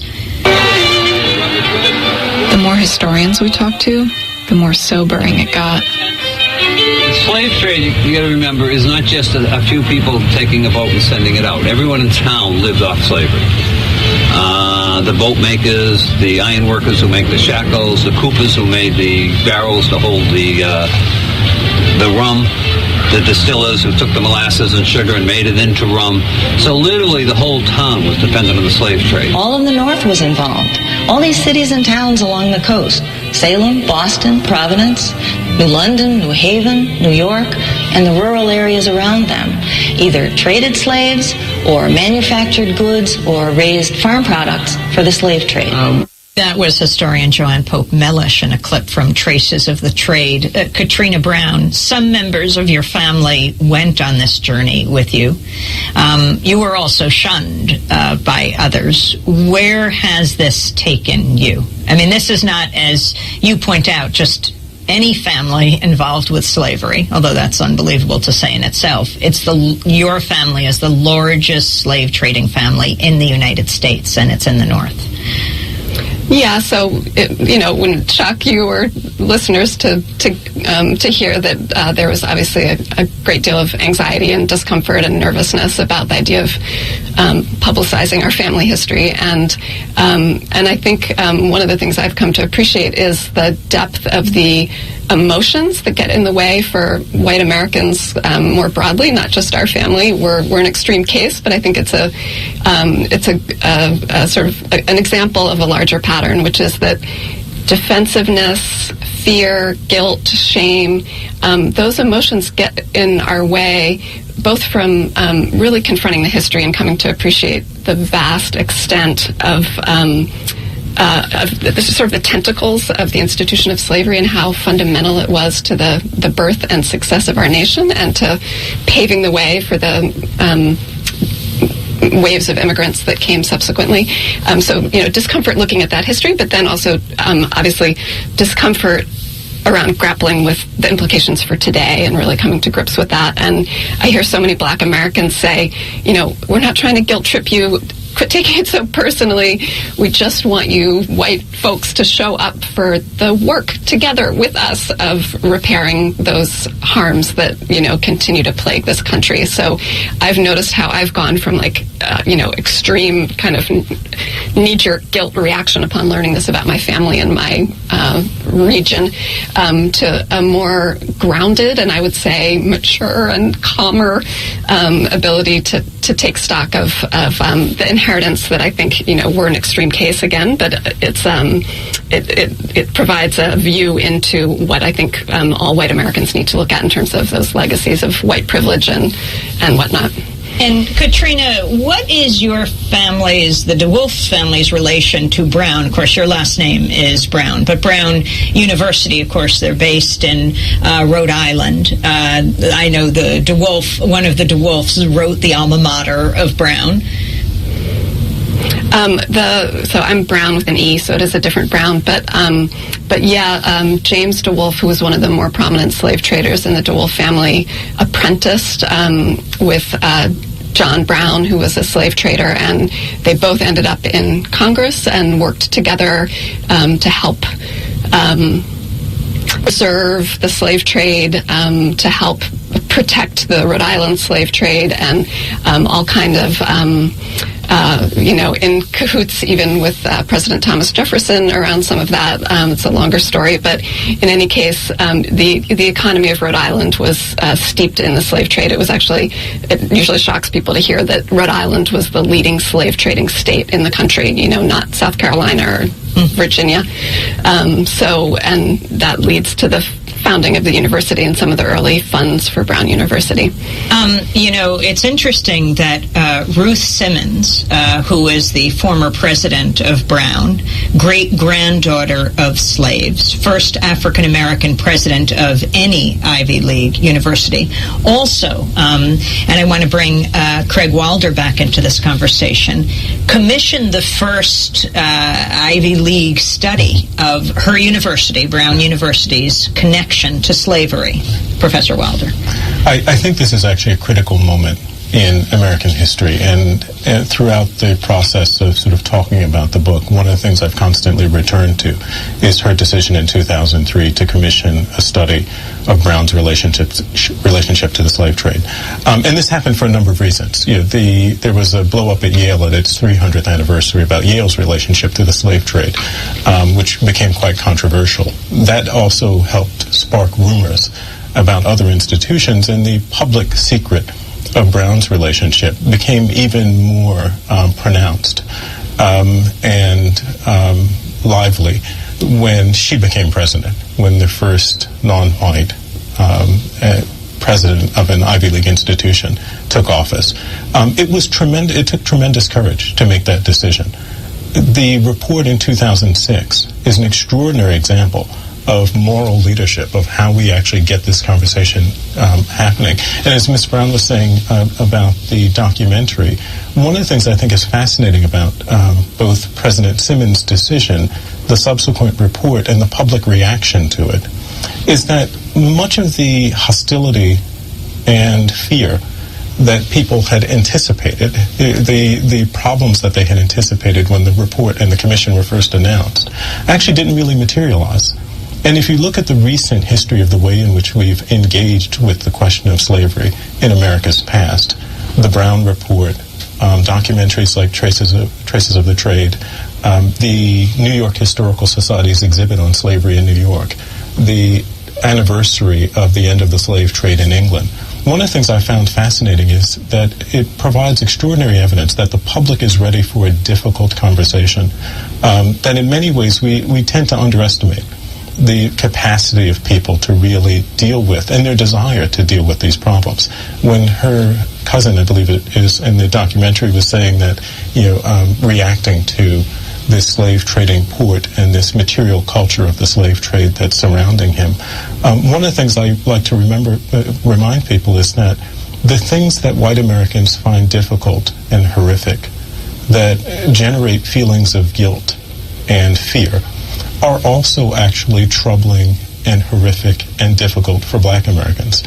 And in that very fact, there's the possibility of a real, genuine, and useful conversation about slavery and American society. I think we're moving toward that. We're moving there slowly, but we are getting there. And I think the public is actually ahead of the rest of us at times. See, I think the media tends to be more conservative and afraid of these discussions than the public are. And if you look at the tremendous crowds that showed up for those exhibits, you actually see evidence of that. I want to thank you both for being with us. Craig Stephen Wilder, his new book is Ebony and Ivy, Race, Slavery, and History of America. With Mutabaruka, we are listening to our laments. You know here, continent, the end, the end. Yes, That's deep, man. That's really deep. That interview, man, it's deep. I need to get that book. That's deep. That white lady there. I need to get her part of this program, man. Trust me. That woman there will say our family is the biggest slave trading. 10,000 slaves. Rhode Island was the biggest slave trading post in America. Everybody in the area benefit half of the slave trade. Whether they make shackle, rope, boat. I mean, that's deep. The university them, the largest university them, most influential university them in America, connect us to them. That's deep. That's deep. Really, really, really, really deep.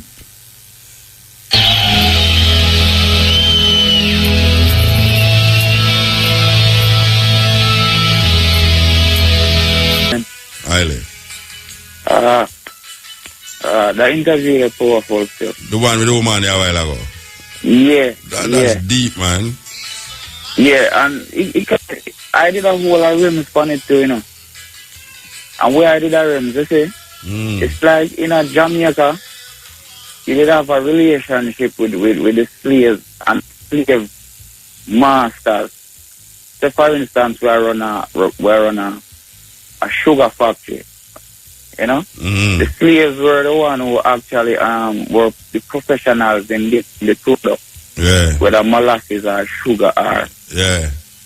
And then now, being that professional, you have to have certain rights or privilege on the plantation. So you see, when the slave master go against the agreement, then now the slaves resort to the beating of the drum. Yeah. So it kind of have a like a conscience thing to it too. Yeah.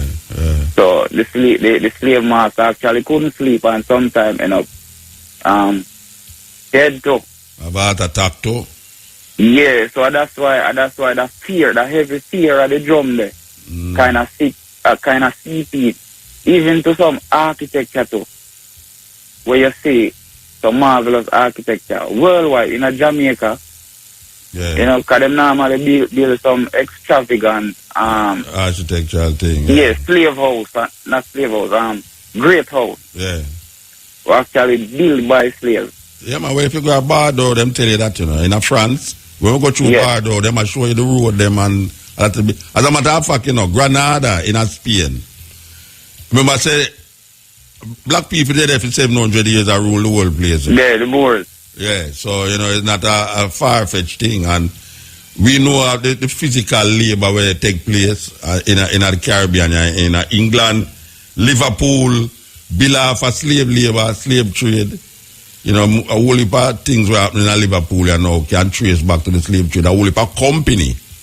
Yeah. A whole heap of companies that still exist. Off of the slave trade. Off of the slave trade, yeah. Where them foundation built off of the slave trade. Yes. And strive uphill to the day.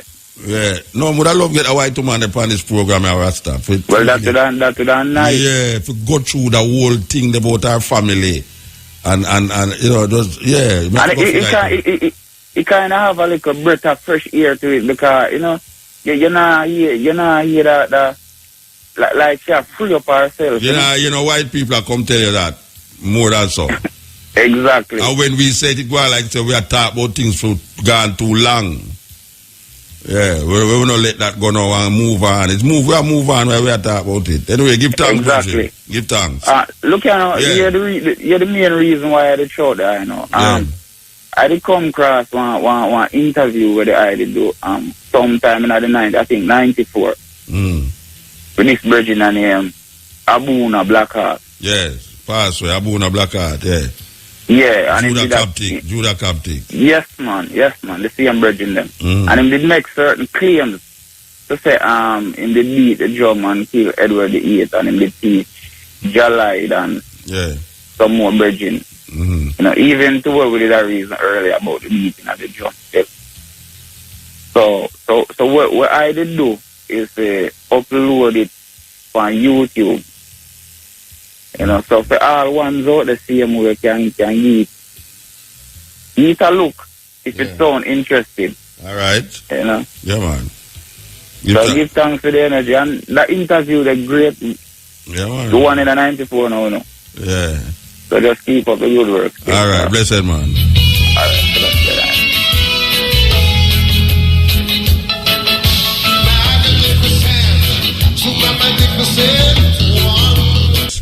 Yeah, Uncle Muta. Blessed, man. Yeah, man. Blessed love, man. Yeah. Yeah, man, I said, I really want to reason with them on a few issues, you know, but I know I really want to reason. Well, you know, say something to you know, believe you. No, I know over the year more reason with them, man. I want to reason it after the year, man. I want to contact number with them. All right, well, call me back early, during the weekend or something. Yeah, what can I say? I have to call the station and I couldn't get a contact number. Yeah, well, I'm not get it on the year, man. Call the operator, make sure you get it. Shall listen. Call the operator, make sure you give me number, yeah? All right, yeah. All right. Okay, how are you doing? Blessed. Just to remind you, I think you would remember that Dr. Jeffries got involved and in trouble regarding that same kind of history from Newport, Rhode Island, regarding the names of certain persons who had the Jewish name there. They didn't have Jewish name. They had Portuguese and Spanish names, so no one realized they were Jewish unless you knew the history. Yes. And when he stated it at Regents up in New York, in New York State, I think it's 1987. Yeah. They almost killed him. And Tony Martin too. Yes. Years later, but for a long time, I remember being at City College and got shot fire into our conference room and all kind of stuff. Yeah, man. Tell me about it. This history is very, very important. Thank you for bringing that information out. And what the gentleman said about the arts of the African people. Most people don't realize, the borders of our houses and our fences is Adinkra signs. Yes. All over the world. If you go China, you see it. I don't care where you go. And we don't realize it was carried by people of our African people of our ancestry. The art of not only doing the grill work as far as iron work, but also putting it now in the concrete. That's what we now see most of it done in. So much of our arts and sciences, they didn't bring us over here because we didn't know anything. They brought us over here for specific talents. Those that were brick makers were brought here and taken to places like New York, upstate New York, and in some parts in the south. And the iron makers and all of them were taken to like New Orleans and such places. So we have to be, I think our children need to know this history, not just to say, well, somebody did something to us, but to see what was used from us. Yeah, the connection between now and then. The connection. And how should the compensation be bared out? Yes. Because some people most people are still benefiting. Not just America, Canada too. Yeah, man. We must remember that. In America and England, Canada, and a number of other countries, Sweden, Denmark.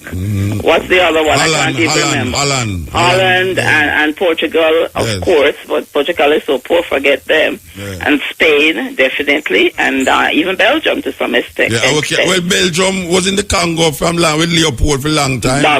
Yeah. They own 4%. I'm told that they own 4% of the Congo right now. All right. And we mustn't lest we forget, as folks say, that whatever they receive, they are still receiving. And we have received, as they would say, nil. Yes. Thank you again, and God bless you. Continue the great work. Give thanks. Give thanks, love. Bye-bye.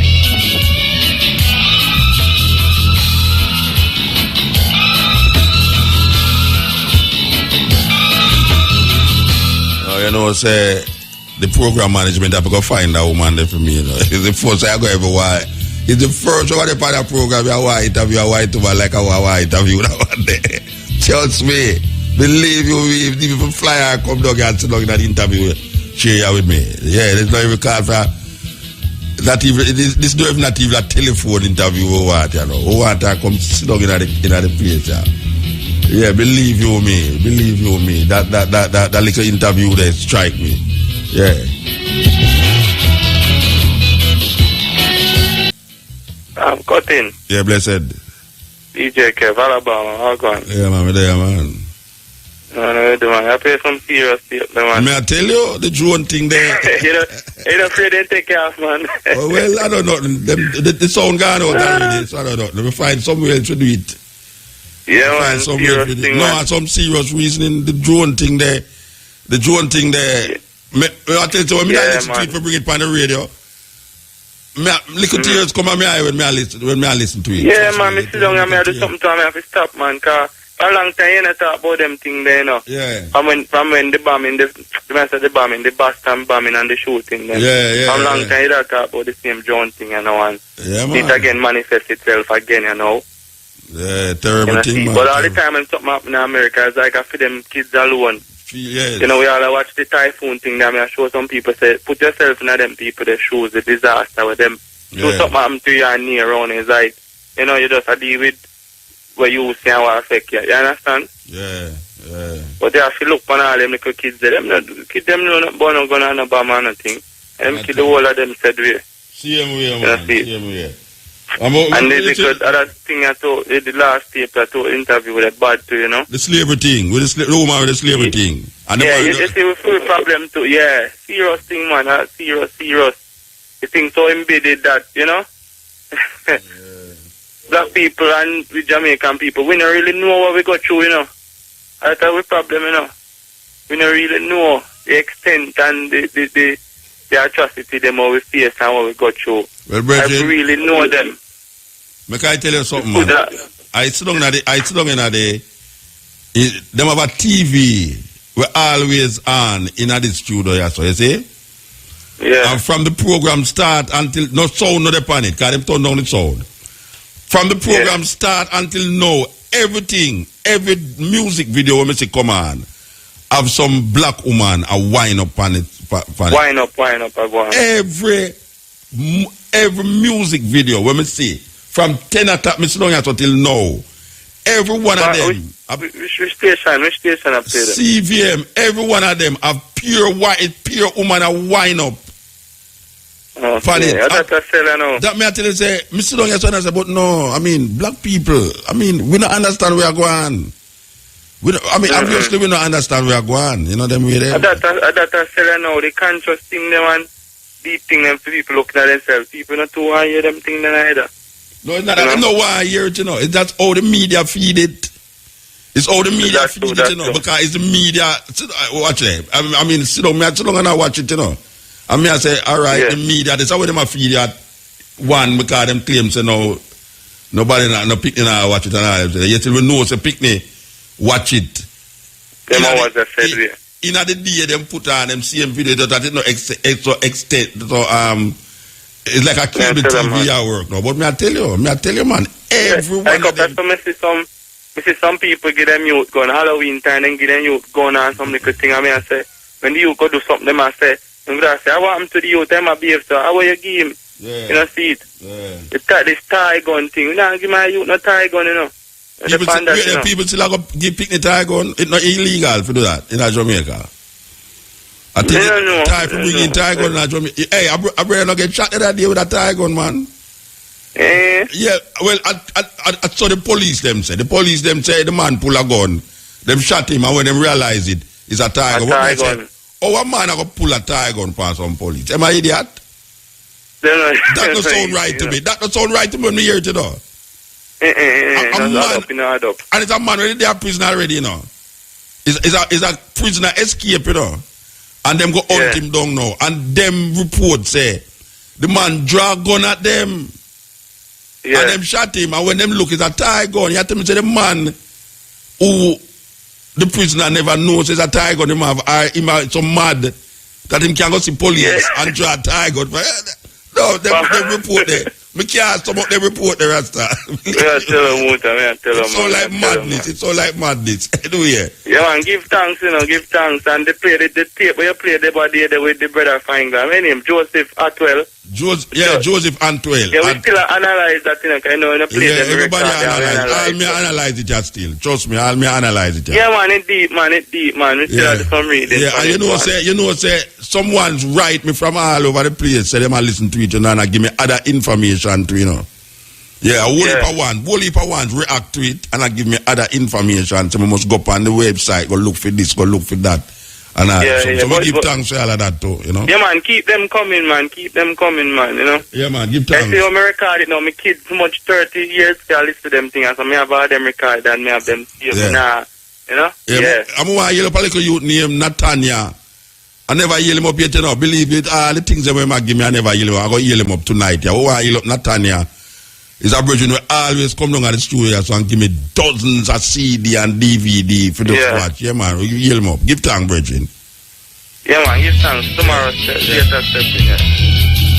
so long me I try call I can't get you. Well, see, you know, at the right at the edge. Right at the end. All right. You see the tape we play about 2 weeks ago about the whole Christian thing. Antwell. What's the name, Joseph Antwell? Yeah, the tape named Caesar's Messiah.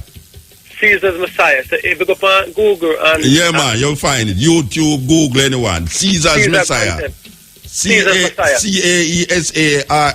Come again. No, me have the rest of Caesar's Messiah. Yeah, by Joseph Antwell. All right, give thanks. Yeah, blessed man. Yeah.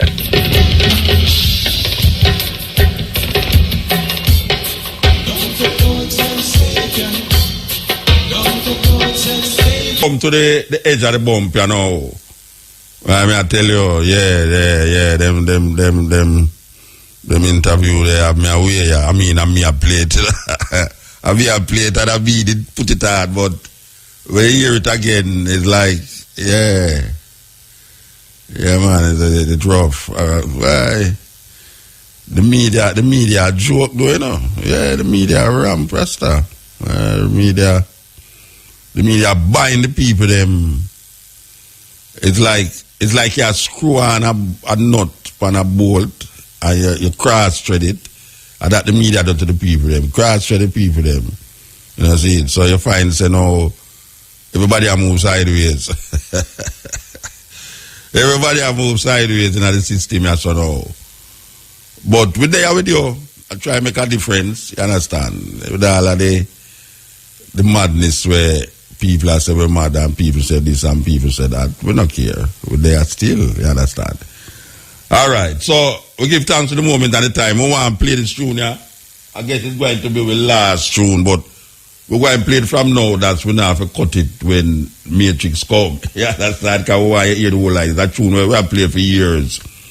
But as we hear about the drone strike, it become relevant to me again after listening to the two interview them about the drone strike thing in a Pakistan, and the brother who say he was one of the man them who monitor the drone them in from Nebraska, and Nebraska him same day, you know, you see it, you hear him there, Nebraska, and him can see a man foot blow off on him monitor in Afghanistan. So you must know, say, I want serious thing.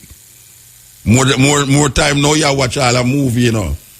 Spy movie and secret agent movie or whatsoever, you know, and espionage movie. And you see them have certain things tonight. Don't believe say some fictional thing, you know. No, I don't know, fictional thing. A whole heap of things where it feels it was just Hollywood thing. The man them experiment with that for years ago. Years ago them experiment with it. So you want to know, we're going to play this tune, yeah. Listen, because it's a word tune, you understand? Listen.